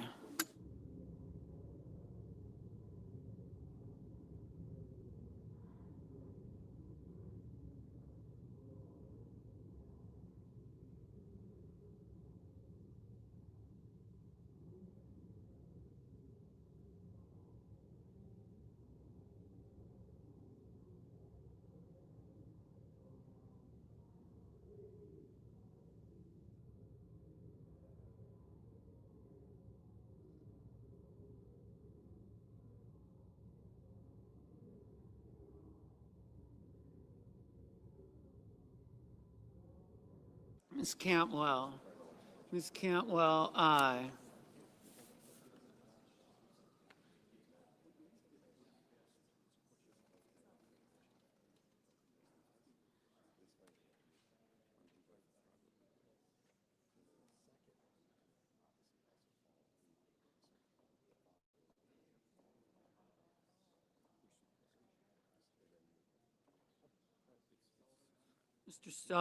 Mr. Sullivan, no.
Mrs. Britt, no.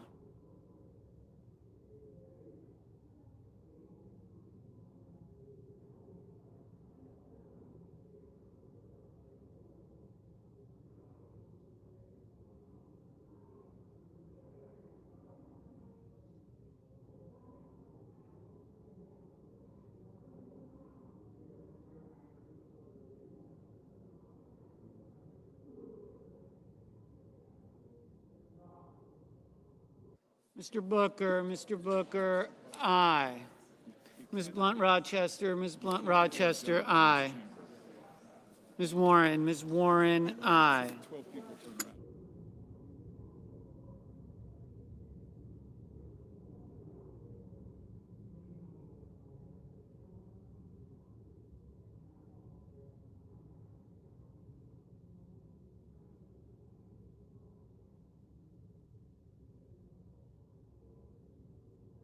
Ms. Markowski, aye.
Mr. Cassidy, aye.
Mr. Schmidt, no.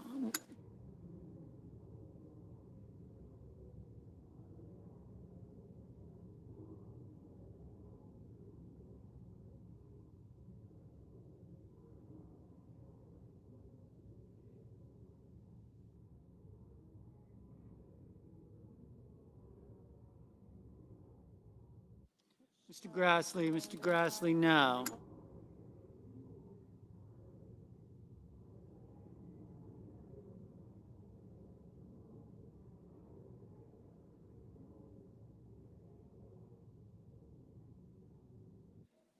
Mr. King, aye.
Mr. Durbin, aye.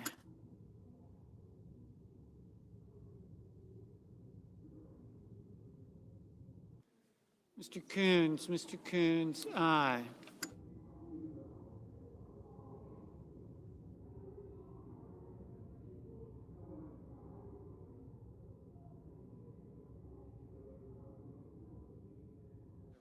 Mr. Hoven, no.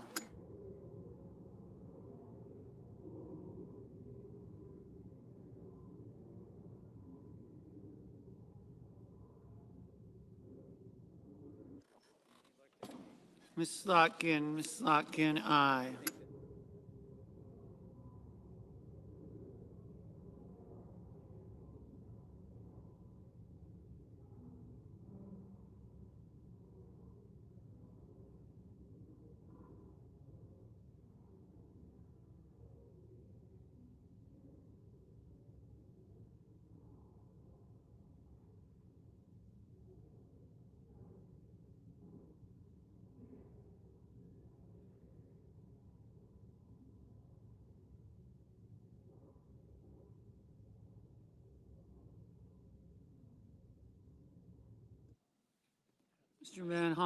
Mr. Van Hollen, aye.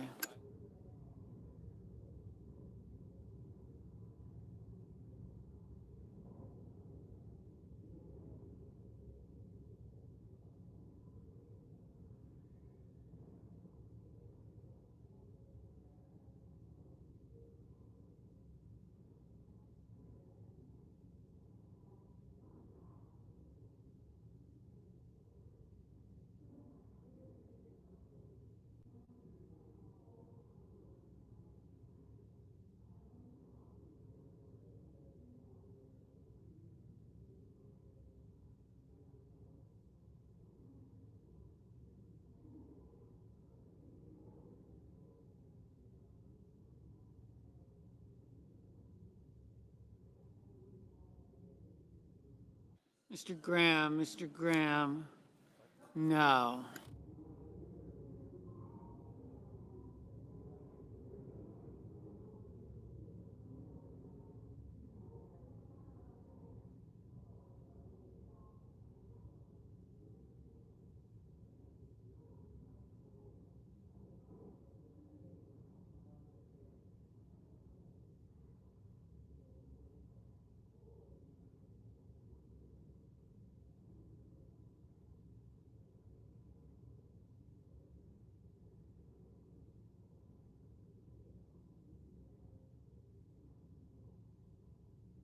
Mrs. Hyde Smith, no.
Mrs. Gillibrand. Mrs. Gillibrand, aye.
On this vote, the yeas are 50, the nays are 47. The motion is agreed to.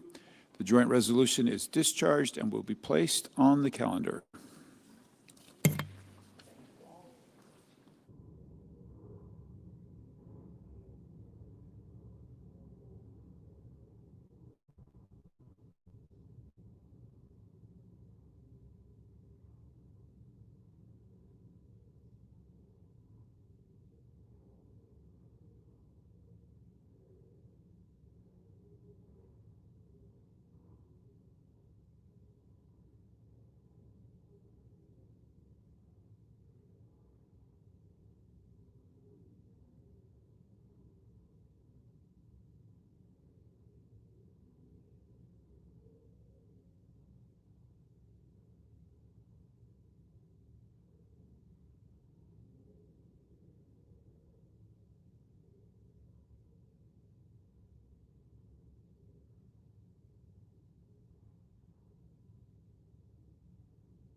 Mr. President.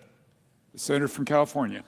Mr. President, before I offer remarks this evening on voting rights, I want to take a moment to acknowledge a horrible tragedy that struck my home state of California just yesterday.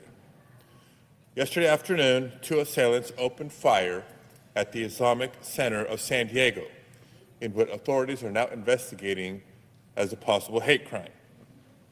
3 people were killed.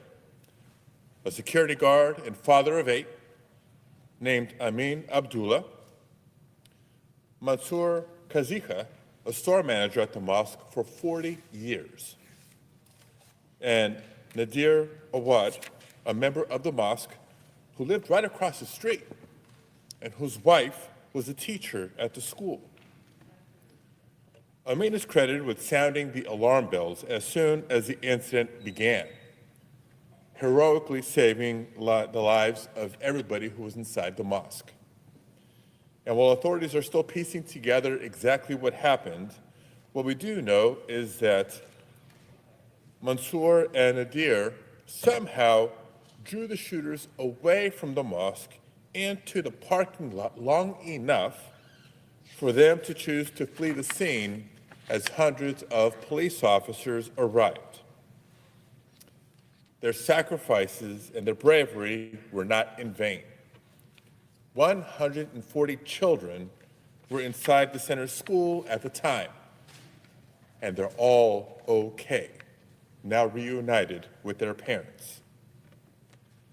Our prayers are with the victims, their families, and everyone impacted by this horrific act of violence.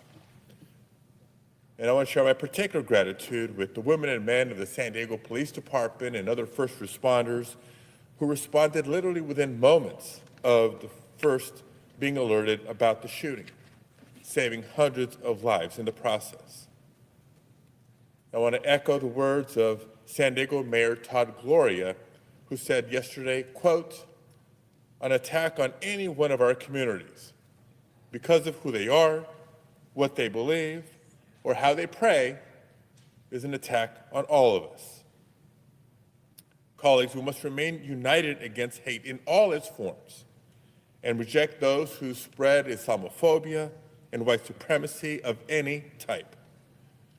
And I want the Muslim community of San Diego, the community throughout California and throughout the country, who may be angry or anxious at this moment, to know this: we stand with you, we mourn with you, and we will not allow hate and violence to divide our country or define us. Thank you, Mr. President. Mr. President, I request unanimous consent that the following remarks appear in a different section of the record. Without objection. Thank you. Mr. President, our late friend and colleague, Congressman John Lewis, once said, quote, "The right to vote is precious. It is almost sacred.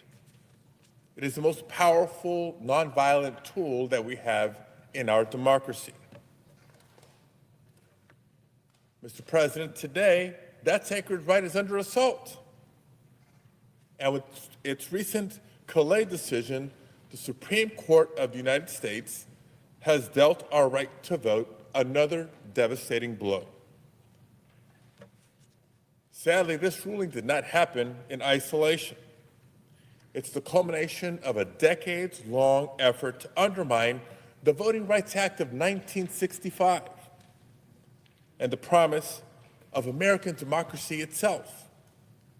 As Justice Elena Kagan wrote in her dissent, this decision marks, quote, "the latest chapter in the majority's now completed demolition of the Voting Rights Act," end quote. All in what appears to me as Donald Trump and his allies attempt to cling to power, not by addressing the exploding cost of living that's crushing so many families across America, not by ending this unauthorized war in Iran, but by undermining our democracy, rigging electoral maps, and gaming the system in their favor. What's clear with the Calais decision and earlier voting rights decisions by the Supreme Court is that they have rejected both the text and the purpose of one of the most important laws of American history. You see, the Voting Rights Act was born out of struggle, including the struggle of Americans who marched across the Edmund Pettus Bridge decades ago and endured incredible violence and persecution simply for demanding that democracy in America truly include everyone. When the Voting Rights Act finally became law 61 years ago, America made good on a promise that our democracy would truly belong to everyone. And the results were undeniable. In just the first decade after its passage, the disparity in voter registration rates between white and minority communities dropped from 30% to 8%. Huge progress. And communities that had long been denied a meaningful voice in their government gained representation in local city halls, in state legislatures, and yes, right here in Congress. And the law enjoyed decades of bipartisan support. Its initial passage, every reauthorization had been bipartisan. In fact, the last time Congress reauthorized the Voting Rights Act in 2006, it passed the Senate unanimously. Yet, we know there's been always those determined to undermine and weaken this landmark law, including Chief Justice Roberts himself. When he was a young lawyer in the Reagan administration, he wrote memos attacking the Voting Rights Act and devising legal arguments to undermine it. And he succeeded. Beginning with the Supreme Court's 2013 Shelby County decision, he and the court's extreme majority began dismantling the law's core protections. In the Shelby decision, the court declared that the law's pre-clearance protections were no longer necessary because of how far we had come as a country, ignoring the mountain of evidence that they were presented with showing the chronic problem that voting discrimination continued to be. And the consequences of that decision were both predictable and swift. Republican state legislatures immediately unleashed a flood of new discriminatory voting bills. Many turned into laws. Everything from restrictive voter ID requirements to closing polling sites in minority communities to restricting voter registration drives and attacking early voting. It's no surprise then that the participation gap between white and minority voters soon began growing again after decades of narrowing, including and especially in the states that were covered by Section 5 of the Voting Rights Act previously. Now, according to one Brennan Center analysis, as many as 9 million more ballots would have been cast in the 2020 election without the Shelby decision of 2013. And now the Clay decision goes even further. This decision has already thrown elections into chaos, with states racing to redraw political maps ahead of this November's midterm elections. You don't believe me? The Supreme Court has already given Alabama permission to use a map found by a lower court to be intentionally racially discriminatory. But the Supreme Court is sanctioning Alabama's use of that map. The state of Louisiana, which just had a primary election yesterday, dropped the state's House primary elections even after absentee voting had already begun in order to redraw congressional districts for the current year. And as we speak, in South Carolina, they're debating whether to redraw the map to entrench Republican power. Colleagues, this is not representative democracy, it's a political power grab. Sadly, Clay is just one part of a broader effort to skew our upcoming elections and make participation in our democratic process harder for millions of Americans. We see in efforts to purge voters from the rolls using flawed federal databases. We see it in attempts to impose burdensome ID requirements that threaten to disenfranchise women, students, seniors, Native communities, and both rural and blue-collar voters who may lack passports or their original birth certificates. And we certainly see it in Trump's obsession with the SAVE Act, which would make it harder for eligible Americans to register to vote, stay registered to vote, or actually cast their ballot. Colleagues, all these efforts are rooted in the same dangerous idea that political power can be preserved by restricting rather than expanding voter participation. That's un-American. We're living in a pivotal moment for American democracy. In the difficult days of Jim Crow, Americans chose to organize, to march, and to sacrifice to pass the Voting Rights Act. And now, following their example, Americans today are marching again. Last weekend, thousands from across the country gathered in Alabama and returned to the Edmund Pettus Bridge, determined to carry the legacy of the Voting Rights Act and the Civil Rights Movement forward. A new generation is taking up the torch to defend the principle that in a democracy, every voice matters and every vote counts equally.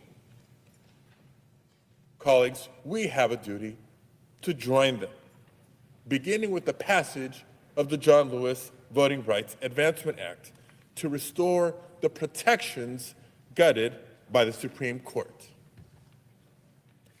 Thank you, Mr. President. I yield the floor.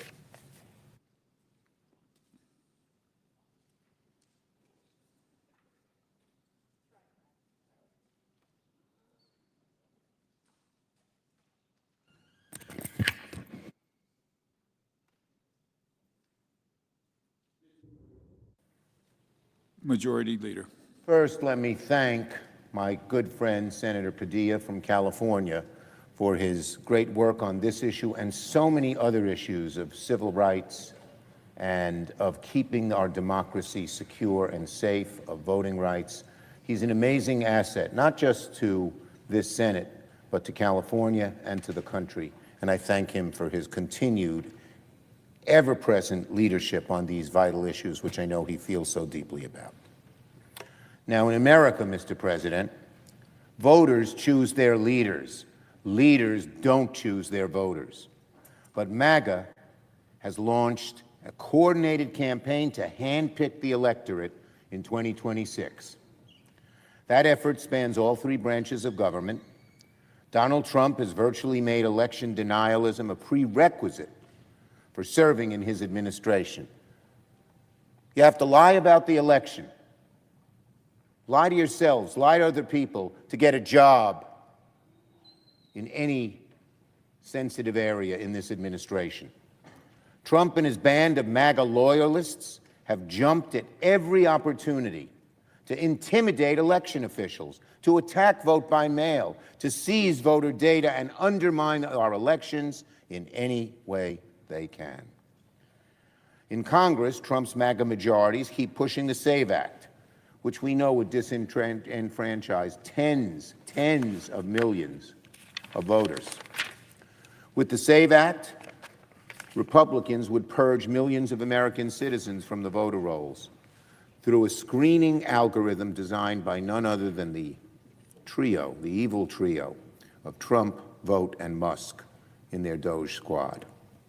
And as I've been saying for months, I started saying this months ago, it's Jim Crow 2.0. And when I started saying it, now when I say it, the MAGA right goes crazy. They get angry, they get apoplectic. You know why? They know it's true. They know it's Jim Crow 2.0, and they know they're doing everything they can to steal our election rather than compete in our election.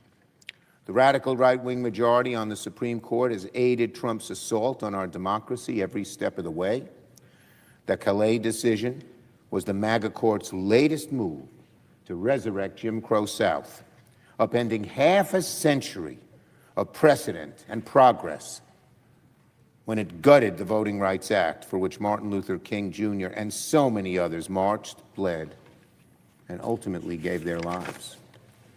The decision delivers a deliberate blow to democracy, stripping voters of protections while handing MAGA politicians free rein to rig maps that drown out their voices, especially those of historically disenfranchised communities.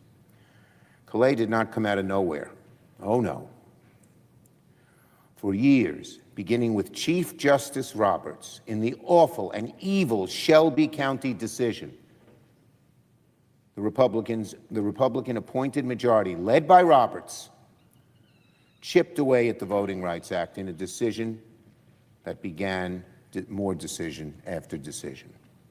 Indeed, Roberts began railing against the Voting Rights Act since the early 80s. Now, Roberts says his job is to call balls and strikes. Bull. For someone who famously said that his job is to call balls and strikes, not to pitch or bat, John Roberts sure is swinging for the fences to help Donald Trump subvert our elections. Democrats are not going to wait until the damage is done. Oh, no. That's why Senate Democrats launched our Election Protection Task Force, the most expansive election protection effort our caucus has ever undertaken. We're going to bring together lawyers and observers, rapid response teams, cybersecurity experts, state and local officials, and the most renowned election experts in the country to protect our democracy before, during, and after this election. We are going to fight like hell to make sure our elections belong to the voters, not to Donald Trump. Yield the floor. Note the absence of a quorum. The clerk will call the roll. Ms. Elsa Brooks.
Mr. President.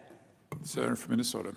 Mr. President, I rise to join my colleagues and the American people in standing up for democracy. Excuse me, Senate's a quorum call. I ask that the quorum call be vitiated. Without objection. Mr. President, I rise to join my colleagues in standing up for a democracy where every eligible American has a voice and the right to vote. I want to thank Ranking Member Padilla for organizing this floor block today and for his leadership in the fight for our democracy. The freedom to vote is the bedrock of our government, and it is fundamental to all of our freedoms. It is how Americans make their voices heard and hold their elected officials accountable. It has stood the test of wars, economic strife, and a global pandemic. And now, despite continued attacks on access to the ballot box, we must continue the difficult but critical work of protecting and advancing this right. It is on every generation to do that. That work hasn't always been easy. Throughout our country's 250-year history, there have been moments when we have needed to course correct and take action to ensure that our country lives up to its ideals. This is one of those moments. On April 29th, in a decision joined by 6 Supreme Court justices, the court, in the words of Justice Kagan, quote, completed the demolition of the Voting Rights Act, end quote. In doing so, it undermined fair representation across the country and made it harder for all Americans to have an effective voice in our political process. And it created chaos, including in Louisiana, where ballots were already being cast. Congressman John Lewis once said that voting is the most powerful tool we have to create a more perfect union. It was John Lewis's faith in our country and our democratic ideals that led him to Selma, Alabama, where he helped lead 600 marchers across the Edmund Pettus Bridge on that dark day that became known as Bloody Sunday. The horrific events of the day shocked the nation. Soon after, President Lyndon Johnson came to the Capitol, and as he said, with the outrage of Selma still fresh, urged Congress to guarantee the freedom to vote. Months later, with the help of former Minnesota Senator and Vice President Hubert Humphrey, whose desk I stand behind right now, whose name is carved into this desk, the Voting Rights Act was signed into law. And historically, protecting meaningful access to the ballot box has brought both sides of the aisle together. The Senate reauthorized the Voting Rights Act in 1982 by a vote of 85-8, including 43 Republicans. In 1992, by a vote of 75-20, including 25 Republicans. And in 2006, with a unanimous 98-0 vote, 51 Republicans. But now so much of the progress that Americans have fought and even died for is at stake. In case after case, these justices have gutted critical statutes that protect Americans' constitutional rights and diminish their voice in our democracy. In cases like Citizens United, the court unleashed a wave of special interest spending in our elections. In the Shelby County and Brnovich decisions, they led to a flood of laws that made it harder for eligible Americans to vote. The court has barred federal courts from policing partisan gerrymandering as well. And now in Calais, it has allowed states to dilute minority votes. In parts of our country, these actions are already effectively shutting minority voters out of the political process. 6 justices overturned Congress's express purpose and effectively eroded Section 2 of the Voting Rights Act. The court has greenlit racial gerrymanders that undermine fair and equal representation, and in the words of Justice Kagan in dissent, threaten a half-century's worth of gains in voting equality.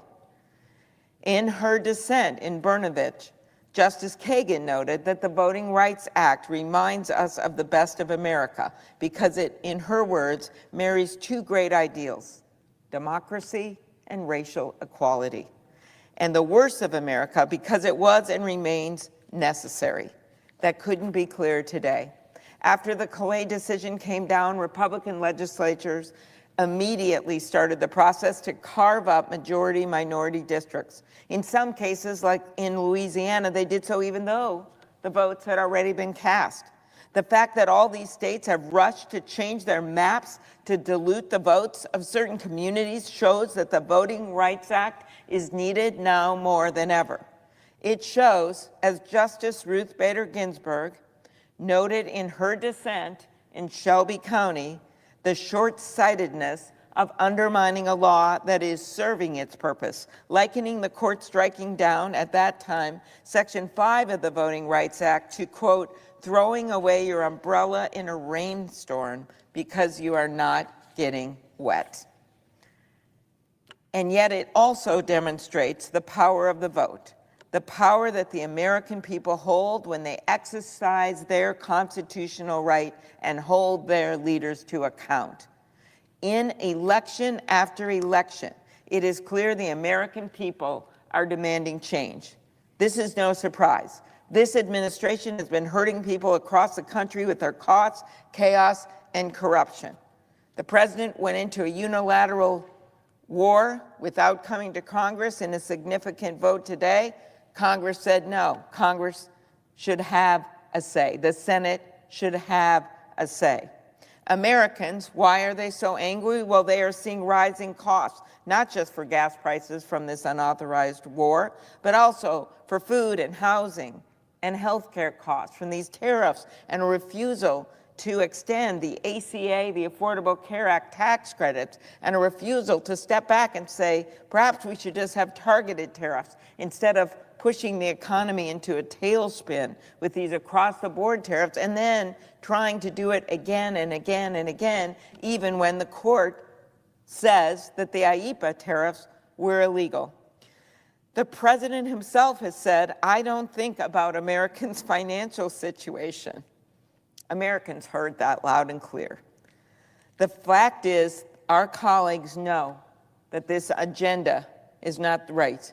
They know that they shouldn't be rubber stamping everything the president has done, as a number of our colleagues just showed with this vote on the war powers. Well, now we ask them to join us, to listen to the American families and change these policies. This administration is doing all it can to make it harder for the American people to have a meaningful say in our democracy. You know, Democrats win sometimes, Republicans win sometimes, and when you lose an election, as we've been seeing in these races across the country, then you should listen. You should say, we should maybe change our policies, or maybe we should change our candidates, or maybe we shouldn't just listen to everything about what the president wants or who the president wants us to vote for. That's how a democracy works. But instead, with both the Save America Act and with this court ruling, they're trying to change the rules of the election and trying to change the people who can vote instead of changing their policies and candidates, which has historically been how Americans have been able to find agreement, and a party is able to win because they actually find policies and ideas that people want to hear about and that they will change and improve their lives. So the Save America Act, legislation that Donald Trump, by his own admission, has said will guarantee the midterms, that bill would create burdensome hurdles for people to register to vote and result in voters' sensitive data being turned over to the federal government, something the Justice Department has already tried to illegal pressure states to do. And that is by far from the only tack on elections by this administration. The president has repeatedly threatened to nationalize election administration, replacing the judgment and experience of state and local officials, Democrats and Republicans, going so far as to say, Republicans should say, we want to take over. We should take over the voting. Now, Minnesota and 18 other states have sued and have won a preliminary injunction because, as a judge wrote, the Constitution does not grant the president any specific powers over elections.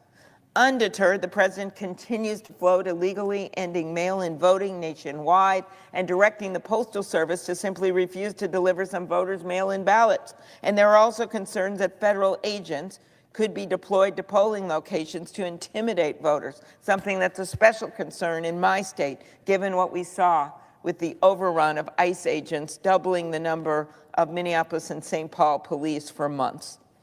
Make no mistakes, 6 Supreme Court justices have damaged our democracy, but they do not have the last word. Because as Justice Ginsburg, who we miss very much, noted in her Shelby County dissent, under our constitutional structure, Congress holds the lead rein in making the right to vote equally real for all U.S. citizens. It is long past time for Congress to pass the John Lewis Voting Rights Advancement Act, and it is long past time for us to pass other common sense bills, like the effort that I worked on alongside Ranking Member of the Rules Committee, Padilla, and Senator Schumer to advance the Freedom to Vote Act, legislation that instead of creating barriers to the ballot box, expands access to the polls to ensure all eligible Americans can vote, regardless of their zip code. Ultimately, the final check on the Supreme Court weakening our democracy and an administration that is doing all it can to rig the rules, that check is the people. Americans are seeing what's happened, and it really makes them mad. And they have turned out to vote in municipal elections, in the Mar-a-Lago legislative election, in cities from Omaha to Miami, in places like Texas, all over this country. Mr. President, in Selma, the police brutally attacked the peaceful marchers. John Lewis's skull was fractured and he bore the scar for the rest of his life. The images were broadcast nationwide and shocked the American people. Every year since, there is a ceremony to commemorate Bloody Sunday. I was there a number of years ago with Congressman Lewis. That weekend, after 48 years, the white police chief of Montgomery handed his police badge to Congressman Lewis and publicly apologized for the police not protecting him and the freedom marchers. Nearly a half a century later, that apology came. 48 years is a long time to wait for an apology, and it only happened because people like Congressman Lewis never quit fighting for progress, for civil rights, for economic justice, and to defend the voting rights of every American. And so today, less than 1 month after the Calais decision, when the challenges we face are clear, we cannot quit either. Just this past weekend, thousands again protested in Selma and Montgomery for the fundamental freedom to make their voice heard in our democracy, because the people of this country will not be silenced. They marched because, in Congressman Lewis's words, the right to vote is precious and almost sacred and one of the most important blessings of our democracy. When those marchers did what they did and proved then what we must remember now, what those marching in Selma and across the country remind us today is that although progress may not be without setbacks, and we are in a major one right now, no obstacle will block the American people from having their voice heard. Mr. President, I yield back.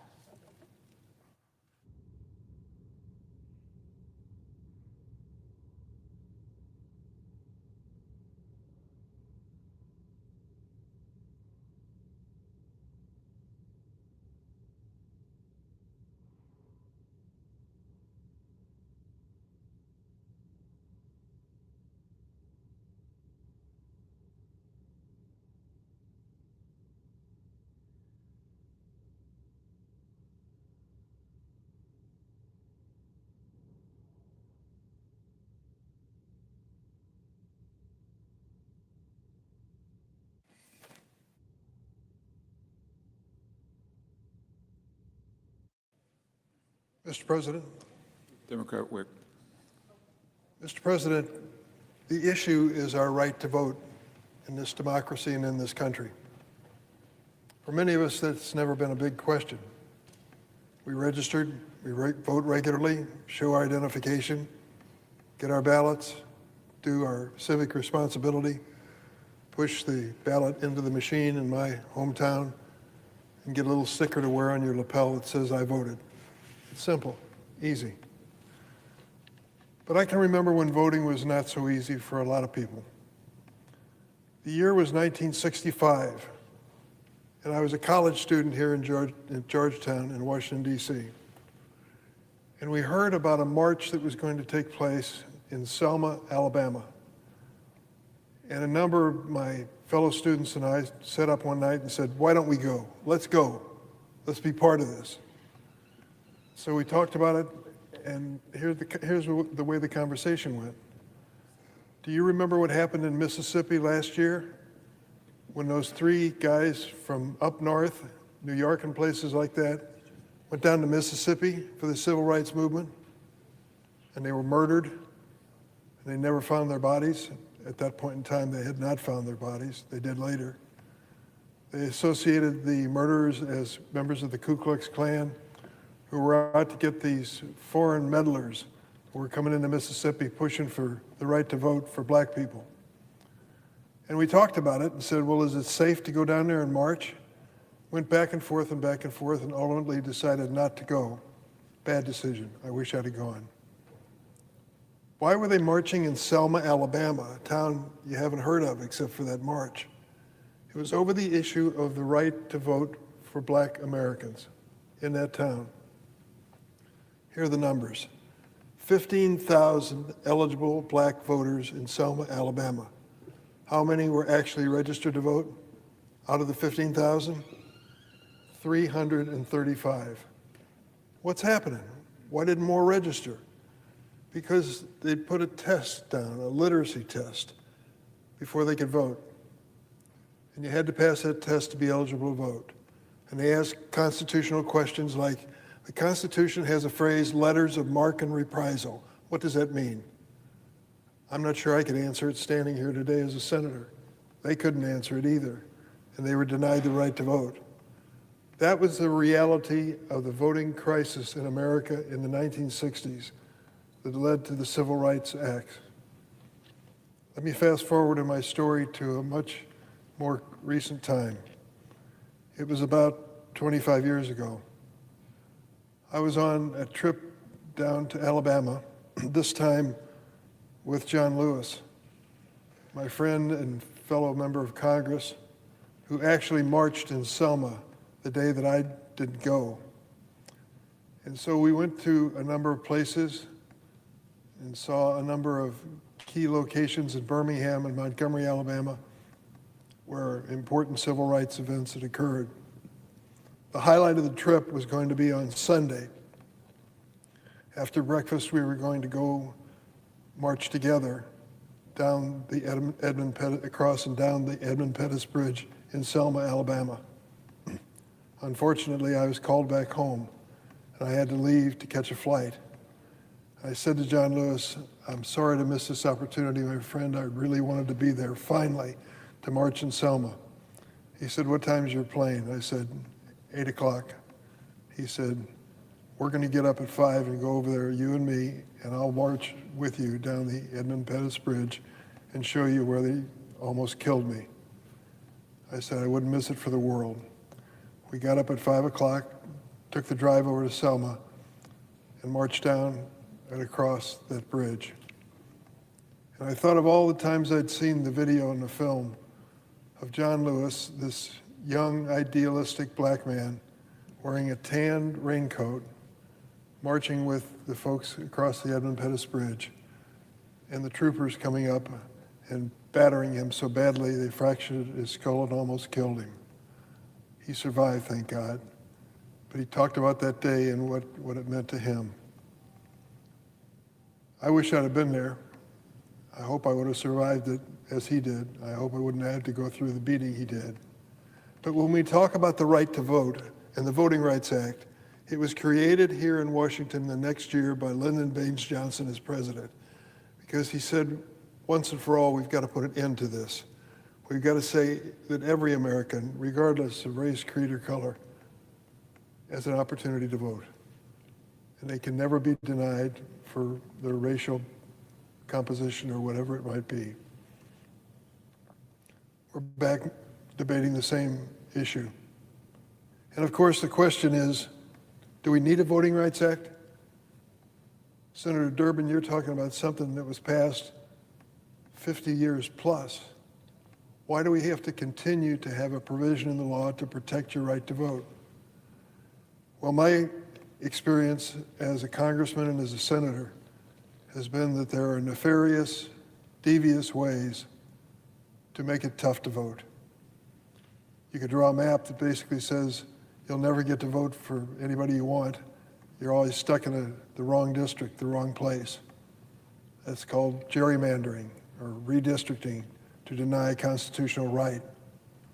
Or you can basically be the object of discrimination. That can happen too. So the issue of voting is so sacred and key to our democracy that I believe the Voting Rights Act should be in place. As a warning to those who would violate it, there's a price to be paid. That to me doesn't seem like too much to ask. In fact, it gets down to the heart of who we are and where we are today. You hear a lot of people now talking about illegal and ineligible people who are trying to vote. There's been suggestions, some of them are illegal, undocumented people living here who should never have come into this country and once here should never be allowed to vote. In fact, the other side has proposed, the Republicans have proposed, that people prove that they are American citizens before they can vote. The interesting thing is, they say, we want to see your identification before you vote. Well, what identification would you produce? The same thing you produce every day, your driver's license, right? Everybody uses their driver's license. I do, to prove who I am when I buy a plane ticket or something. But the Republican approach says driver's license is not eligible to be used for identification under their new law. Under their new law, you basically have to produce one of two things: a passport. Well, I've got a passport. Doesn't everybody? No. Half of Americans don't own a passport. Well, then get one before the election. Got a problem. I need $165 to buy a passport, and I've got to wait a few weeks, maybe a few months if it doesn't come through quickly. So that's one proof of identification, which many people don't have and can't get in time for an election, not for sure. The second thing they'd like you to produce is your birth certificate that proves you are who you say you are because your name's on it. It's okay for me if I could ever find the darn thing up in that box in my closet, but I could find my birth certificate and it has my name on it. My wife, not so lucky. It has her maiden name on her birth certificate, of course. So she's got to go ahead of time and obtain a new birth certificate, pay for it, and get it delivered with her married name on board. Why? The basic premise is it's to make sure that you're an American when you vote. Well, this must be a real problem, huh? If we're going to ask people to produce a passport or a birth certificate with their birth name on it because we want to keep ineligible people from voting, this must be a real problem. Well, we took a look at it, and here's what it turns out. Over a span of 20 years of voting in America, and imagine the millions and millions of votes that were cast, they found a number of people who were ineligible because they weren't citizens of the United States who actually tried to vote. Out of 40 million people, how many do you think they found? 70,000? 70,000. No. 7,000. No. 700? No. 77. 77 people who tried to vote who were ineligible.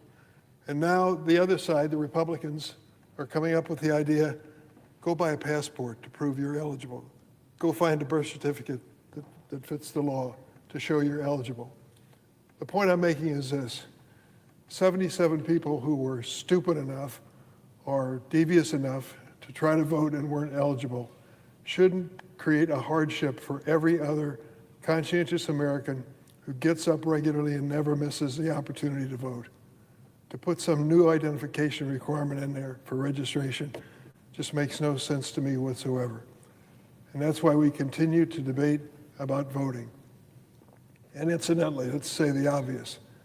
One of the reasons we continue this debate is because a former president, and now president again, has decided he never lost an election.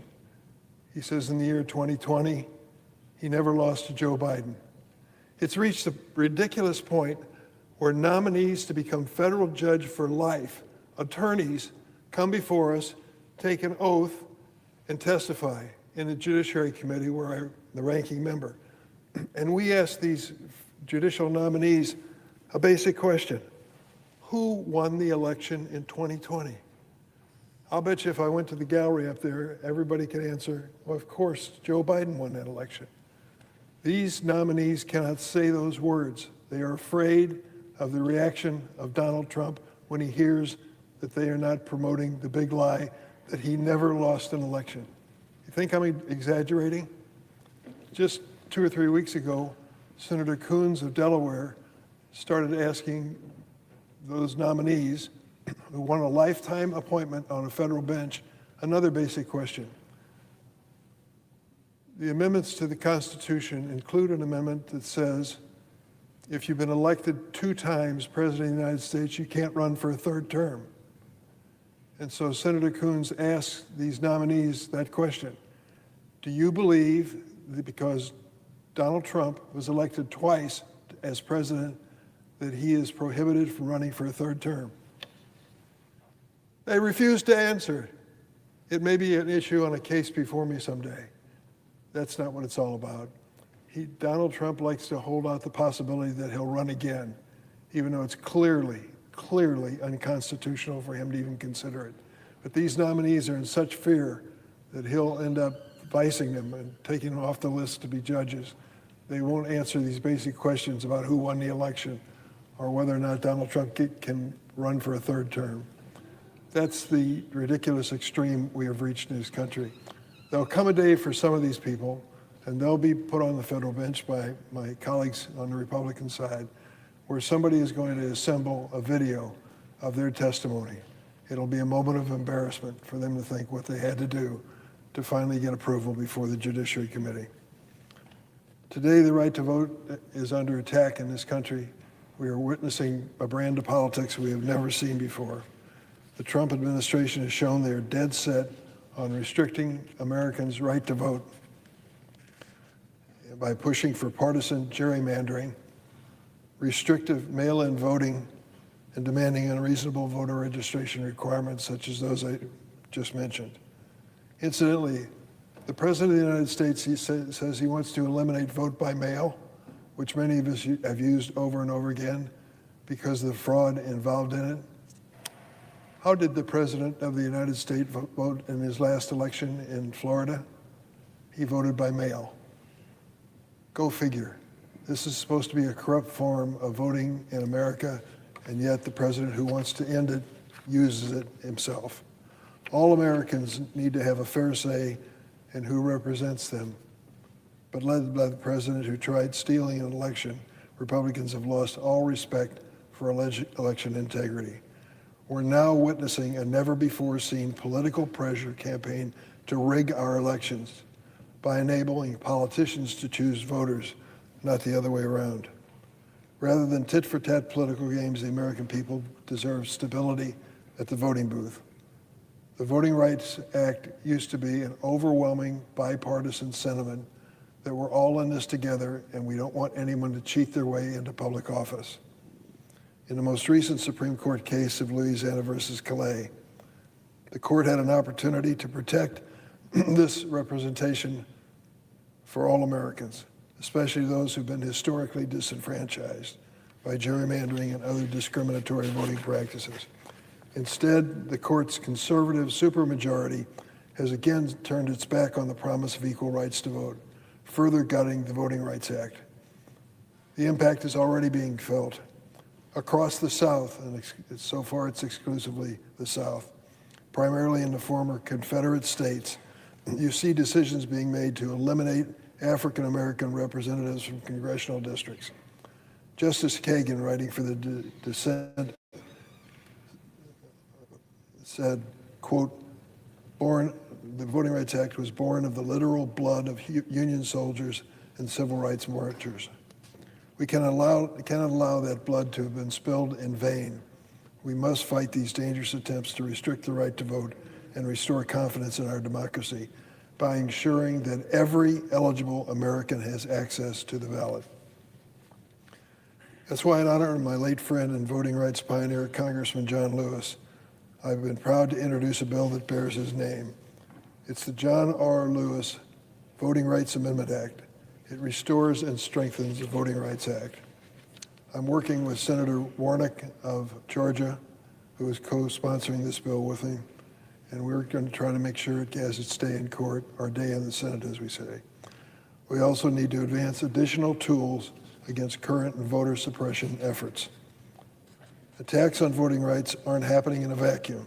Across this country, Republican lawmakers and litigators are using every trick in the book to rig the rules of the game. Why? They're afraid of losing in November. Purging voter rolls, closing polling places, restricting mail-in voting, undermining the Voting Rights Act also serve one purpose: to limit access to the ballot box. America is better than that. Some Democrats will continue to stand up and push back against this effort. It's about time that this became a bipartisan effort again. I yield the floor.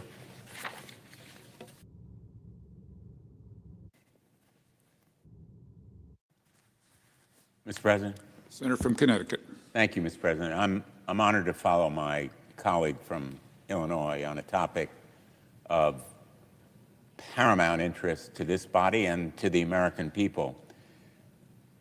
You know, future generations of Americans will read the Supreme Court's decision in Louisiana versus Calais with dismay and embarrassment.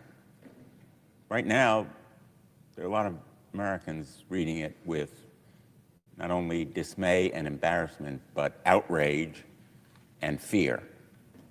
Because in that decision, the court gutted Section 2 of the Voting Rights Act, landmark legislation that ensured minority communities have the opportunity to elect a representative of their choice. In other words, that the people pick their political representatives, not the political representatives picking the people, their constituents, whom they will represent. That decision was not handed down in a vacuum. It comes as President Trump and his hand-picked Supreme Court majority launch a two-front attack on our elections, voting rights and democratic structures. Trump has sought to purge voters from the rolls, demanded voters' most sensitive data, threatened to send ICE to the polls, raided election offices to seize ballots, tried to kill mail-in voting, and claimed he'll nationalize elections. That's his word, nationalize elections, meaning have the federal government take over elections, which constitutionally are the state's responsibility under the law, under the Constitution. Meanwhile, the Supreme Court lent a helping hand to President Trump, inflicting generational damage on our democracy as well. In its decision demolishing voting rights, the Supreme Court decided that it knows best when it comes to societal, political, electoral conditions on the ground. The people's elected representatives simply can't be trusted in their determination that every American ought to have a meaningful right to vote. Election rights are too important to be left to elected representatives. The Supreme Court knows best. Justice Alito's majority opinion blithely justifies the decision on the grounds that the, quote, Voting Rights Act led to great strides in electoral opportunities since it was enacted, and so Section 2 is no longer necessary. Of course, if you want the definition of an activist court, out of control, it's a court that makes the judgment on what it thinks are the facts without any factual evidence that a provision of law is no longer necessary. That provision of law was passed by the United States Senate and the United States House of Representatives, but the United States Supreme Court thinks it knows better. As Justice Ruth Bader Ginsburg said in her dissent to a previous ruling of this court diminishing voting rights, the logic of tossing away Section 2 because it has worked so well, that's Justice Alito's logic, is, quote, like throwing away your umbrella in a rainstorm because you're not getting wet. That rainstorm now has come. Before the ink was dry on the court's decisions, states were already carving up black majority districts with reckless abandon. And so, with the president and his court majority, hostility toward American democracy, there's only one branch of the federal government left standing to protect our voting rights. And it is the branch that the Constitution actually entrusts with authority over elections. The United States Congress, yes, us. Now, more than ever, it's incumbent upon the members of this institution to take action to preserve our great republic. As Benjamin Franklin said, it's a republic if you can keep it. Now is the time that we are called upon, literally, to keep it.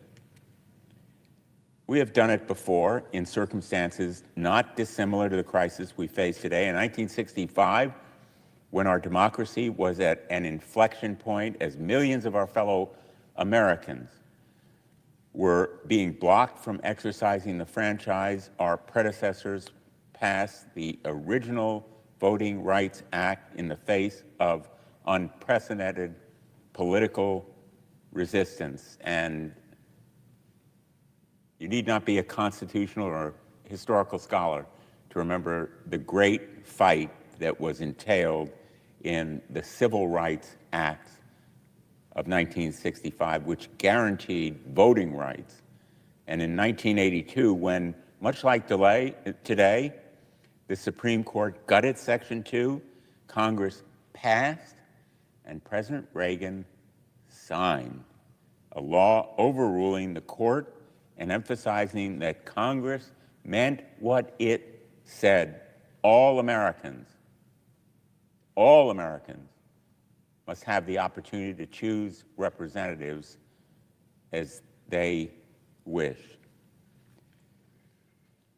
Now, to be sure, we face a new and profoundly dangerous situation today. The sitting President of the United States is actively seeking to undermine free and fair elections in our country, and the Supreme Court has entirely abdicated its responsibility to safeguard our fundamental rights. The Supreme Court is doing his bidding. It's in his pocket. The justices of the Supreme Court are regarded these days by a lot of Americans as nothing more than politicians in robes. But we ought to learn from the courage of civil rights leaders, legislators, and ordinary people who come before us, whose insistence that our democracy belongs to all Americans. That was the force that led to the passage of the Voting Rights Act and later amendments. And we too now must act with urgency. Healing the damage done to voting rights and rebuilding our democratic structures will take substantial reforms. We can start right now, today, with measures that should be uncontroversial. We must pass, for example, the John R. Lewis Voting Rights Advancement Act. I'm proud to be a supporter of it. I have tried to help lead it, and we must significantly increase election security grant funding to ensure that local election officials can smoothly and securely administer our elections as these midterms approach.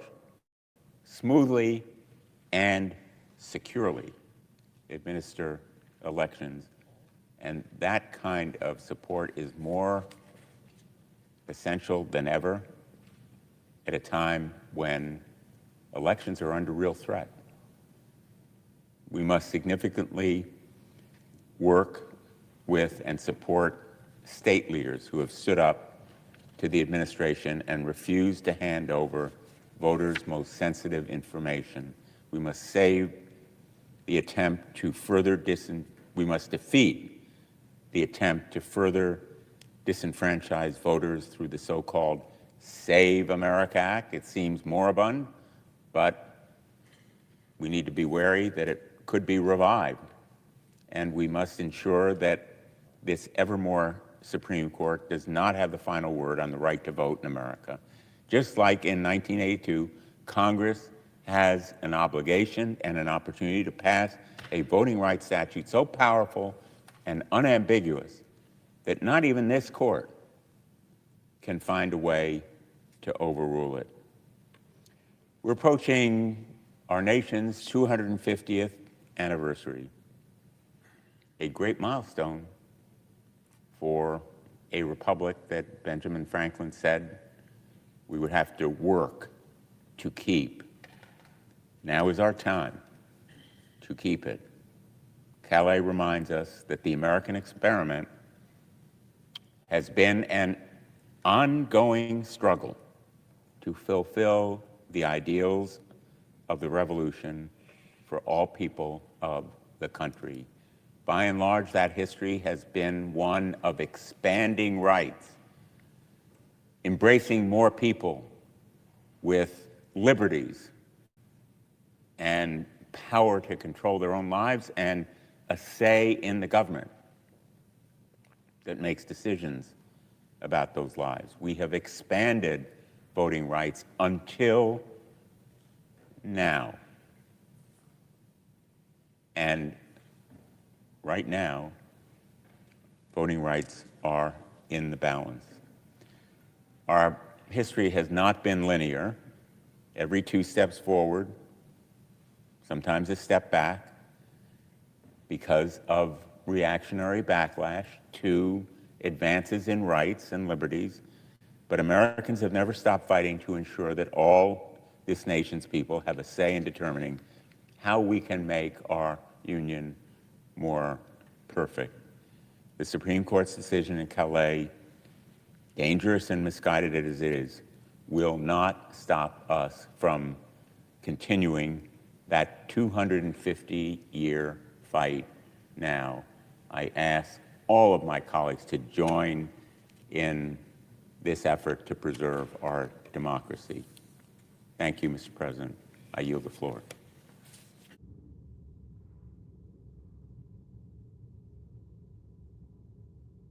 Mr. President. The senator from Vermont. I thank my colleague, the senior senator from Connecticut, and I too want to join him in commenting on the Calais decision. And I want to put the decision also in a context of what the Supreme Court has been doing consistently since at least Bush v. Gore. And that is, on the one hand, they have been stripping the House of Representatives in the United States Senate, the legislative body, of their legislative powers. On the other hand, they have been extending unprecedented extension of powers to the executive. It is a threat to democracy. The Supreme Court is doing real damage to everyday people in all of our country by upsetting the constitutional order of the separation of powers in co-equal branches of government.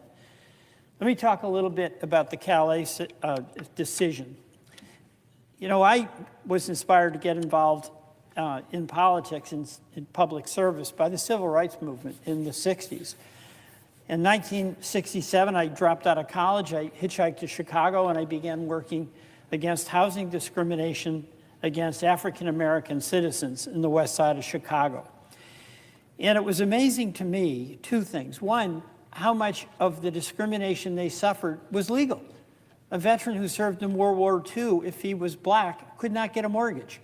Banks were allowed to redline districts where it meant nobody who lived in them, and they were black neighborhoods, could even apply for get a mortgage. It was legal. But what I was also astonished by and inspired by, as I am to this day, was the generosity, the resilience, and the determination of people who were on the receiving end of what in effect was Jim Crow discrimination to forge ahead, to help each other, and to make changes. The civil rights struggle in that decade culminated with the legal protections delivered by the Voting Rights Act. The Supreme Court's recent decision in Louisiana versus Calais literally turns the clock back on that hard-won progress. Already, in an instant, states from Louisiana to South Carolina to Tennessee have called for redistricting ahead of the midterm elections in 6 months. And hundreds of thousands, if not millions of voters are being impacted by this decision. In addition, in my view, to being wrong in the merits and incredibly damaging, the Supreme Court's decision is the latest example of what the court is doing that is, in fact, eroding our democracy. A trail of decisions has led us to this remarkable moment. And look at what has happened over just the last decade and a half. In 2010, Citizens United, the Supreme Court opened the door to unlimited gargantuan sums of money in our elections. Money is speech. And of course, what has happened is that literally billionaires dominate funding for elections. And it's not about what the country needs, it's about what they want. In 2013, in Shelby County versus Holder, the court removes the federal oversight of potentially discriminatory state voting restrictions that threatened the access to the ballot itself. Since that decision, states have added nearly 100 restrictive voting right laws. In 2018, Rucho versus Common Cause, the court refused to act on wildly partisan gerrymandering. And by the way, both parties have engaged in that. So I am condemning that radical gerrymandering, regardless of which party uses it for their own advantage. But now, across the country, in light of this recent decision, we are literally seeing a race to the bottom where members of Congress, where members of state legislators, with the assent of many members of Congress, are choosing their voters by this radical gerrymandering on a partisan basis, where the goal is to get your side elected and to do that by picking your voters. And then we're seeing the spectacle of redistricting every 2 years instead of every 10 years. It's stripping away the right of the voters to be the ones picking their leaders as opposed to the leaders picking their voters. And of course, in 2024, Trump v. the United States, that decision defied our 250 years of history, which said that no person, including the President of the United States, was above the law. Every single one of these decisions by the court has made our democracy less democratic. And now this court's decision in Calais can be added to that really damaging list. The court has gutted Section 2 of the Voting Rights Act as passed by Congress, making it exceedingly difficult for plaintiffs to prove discrimination. They have to prove, quote, intent, impossible burden with 535 members, and everyone may have a different intent. They have to disregard now the actual impact of the map that is put together by partisan state legislators. It's also, the court decision has also given the green light for states to reduce the electoral role that minorities have played in our democracy, in unraveling one of the last opportunities for minorities to elect people of their choice. Let me go through a few of the states. In Louisiana, a third of the population is African American. Joe Biden won 40% of the vote there. Yet after Calais, Louisiana has proposed a map that won't even come close to 1/3 representation for African Americans. And by the way, that might be a Republican or Democrat. It's the voter's choice. And there will only be one black representative out of 6 House members.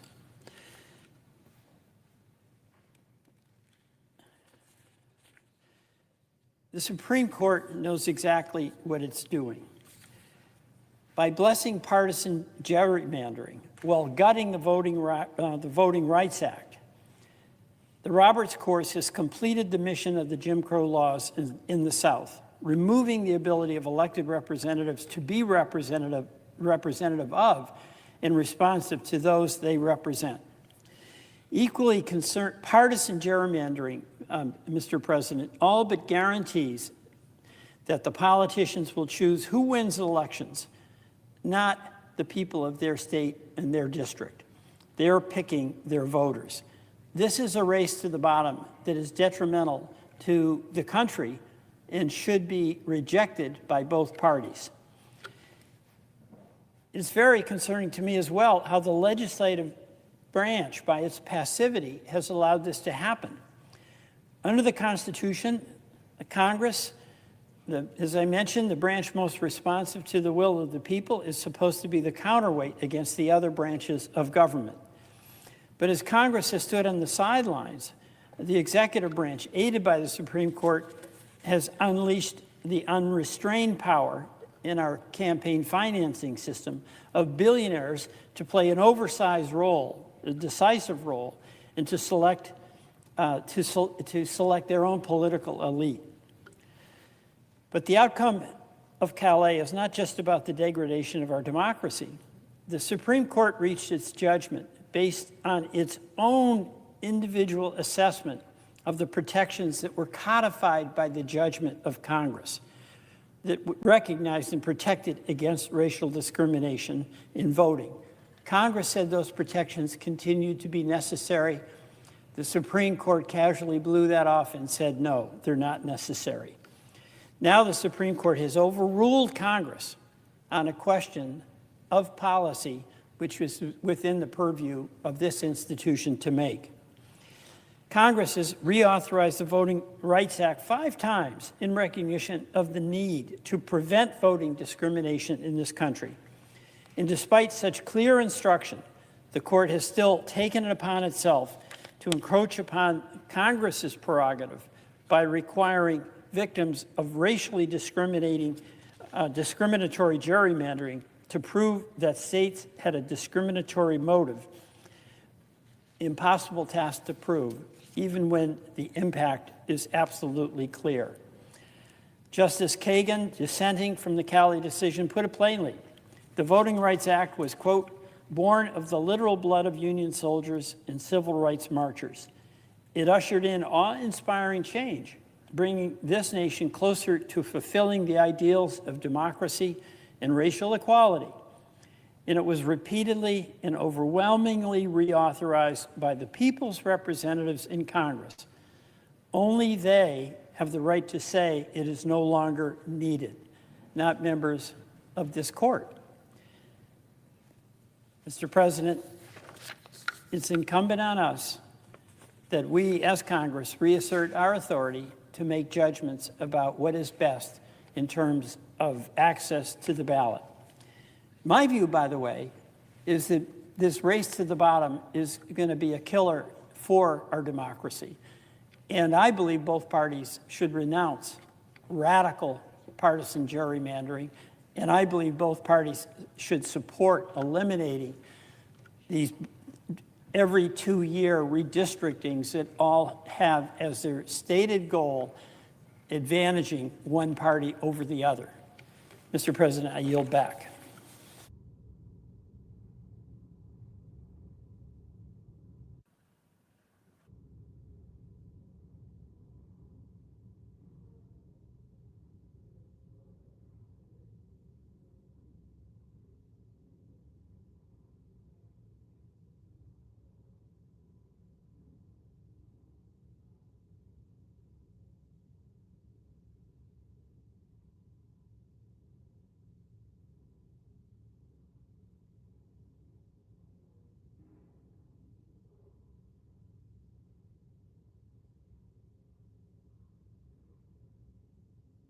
Mr. President, Senator from Wyoming.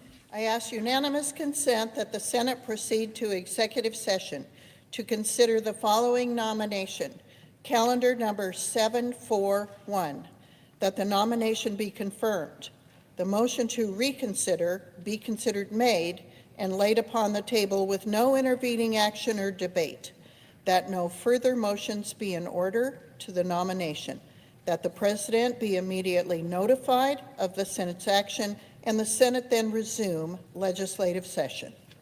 Without objection. Mr. President, I ask unanimous consent that the appointment at the desk appears separately in the record as if made by the chair. Without objection. I ask unanimous consent the Senate proceed to the consideration of S-Res 739 submitted earlier today. The clerk will report. Senate Resolution 739, honoring the life and legacy of John Seymour, the late Senator for the state of California. Without objection, the Senate will proceed. I ask unanimous consent the resolution be agreed to, the preamble be agreed to, and that the motions to reconsider be considered made and laid upon the table with no intervening action or debate. Without objection. I ask unanimous consent the Senate proceed to the consideration of S-Res 740, which was submitted earlier today. The clerk will report. SRES 740, expressing support for the designation of May 2026 as Motorcycle Safety Awareness Month. Without objection, the Senate will proceed. I ask unanimous consent that the resolution be agreed to, the preamble be agreed to, and that the motions to reconsider be considered made and laid upon the table with no intervening action or debate. Without objection. Mr. President, I ask unanimous consent that when the Senate completes its business today, it stand adjourned until 10 a.m. on Wednesday, May 20th. That following the prayer and the pledge, the Journal of Proceedings be approved to date, the morning hour be deemed expired, the time for the two leaders be reserved for their use later in the day, and the Senate be in a period of morning business with senators permitted to speak therein for up to 10 minutes each.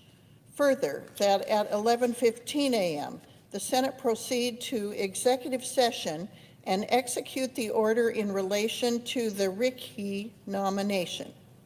Without objection.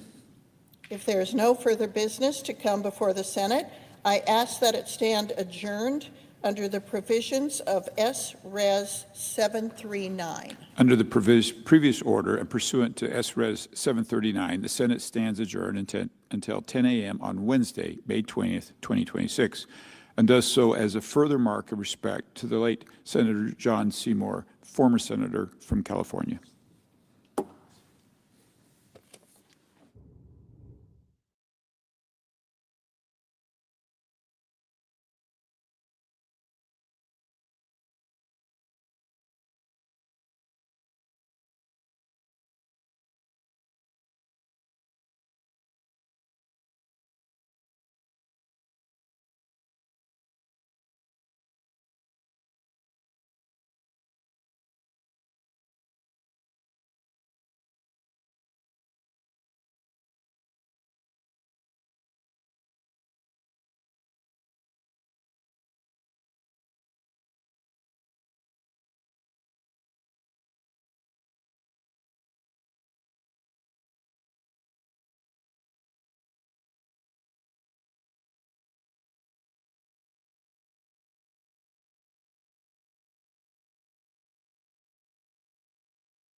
Enjoy more of our videos on the Community Advocate Network channel, and don't forget to like, share, and subscribe. If you would like to advertise your service, special announcement, or event, you may contact us at the Community Advocate Network at gmail.com. For community resources and services, exclusive articles, and video content, join our private community on Patreon. Link is in the bio.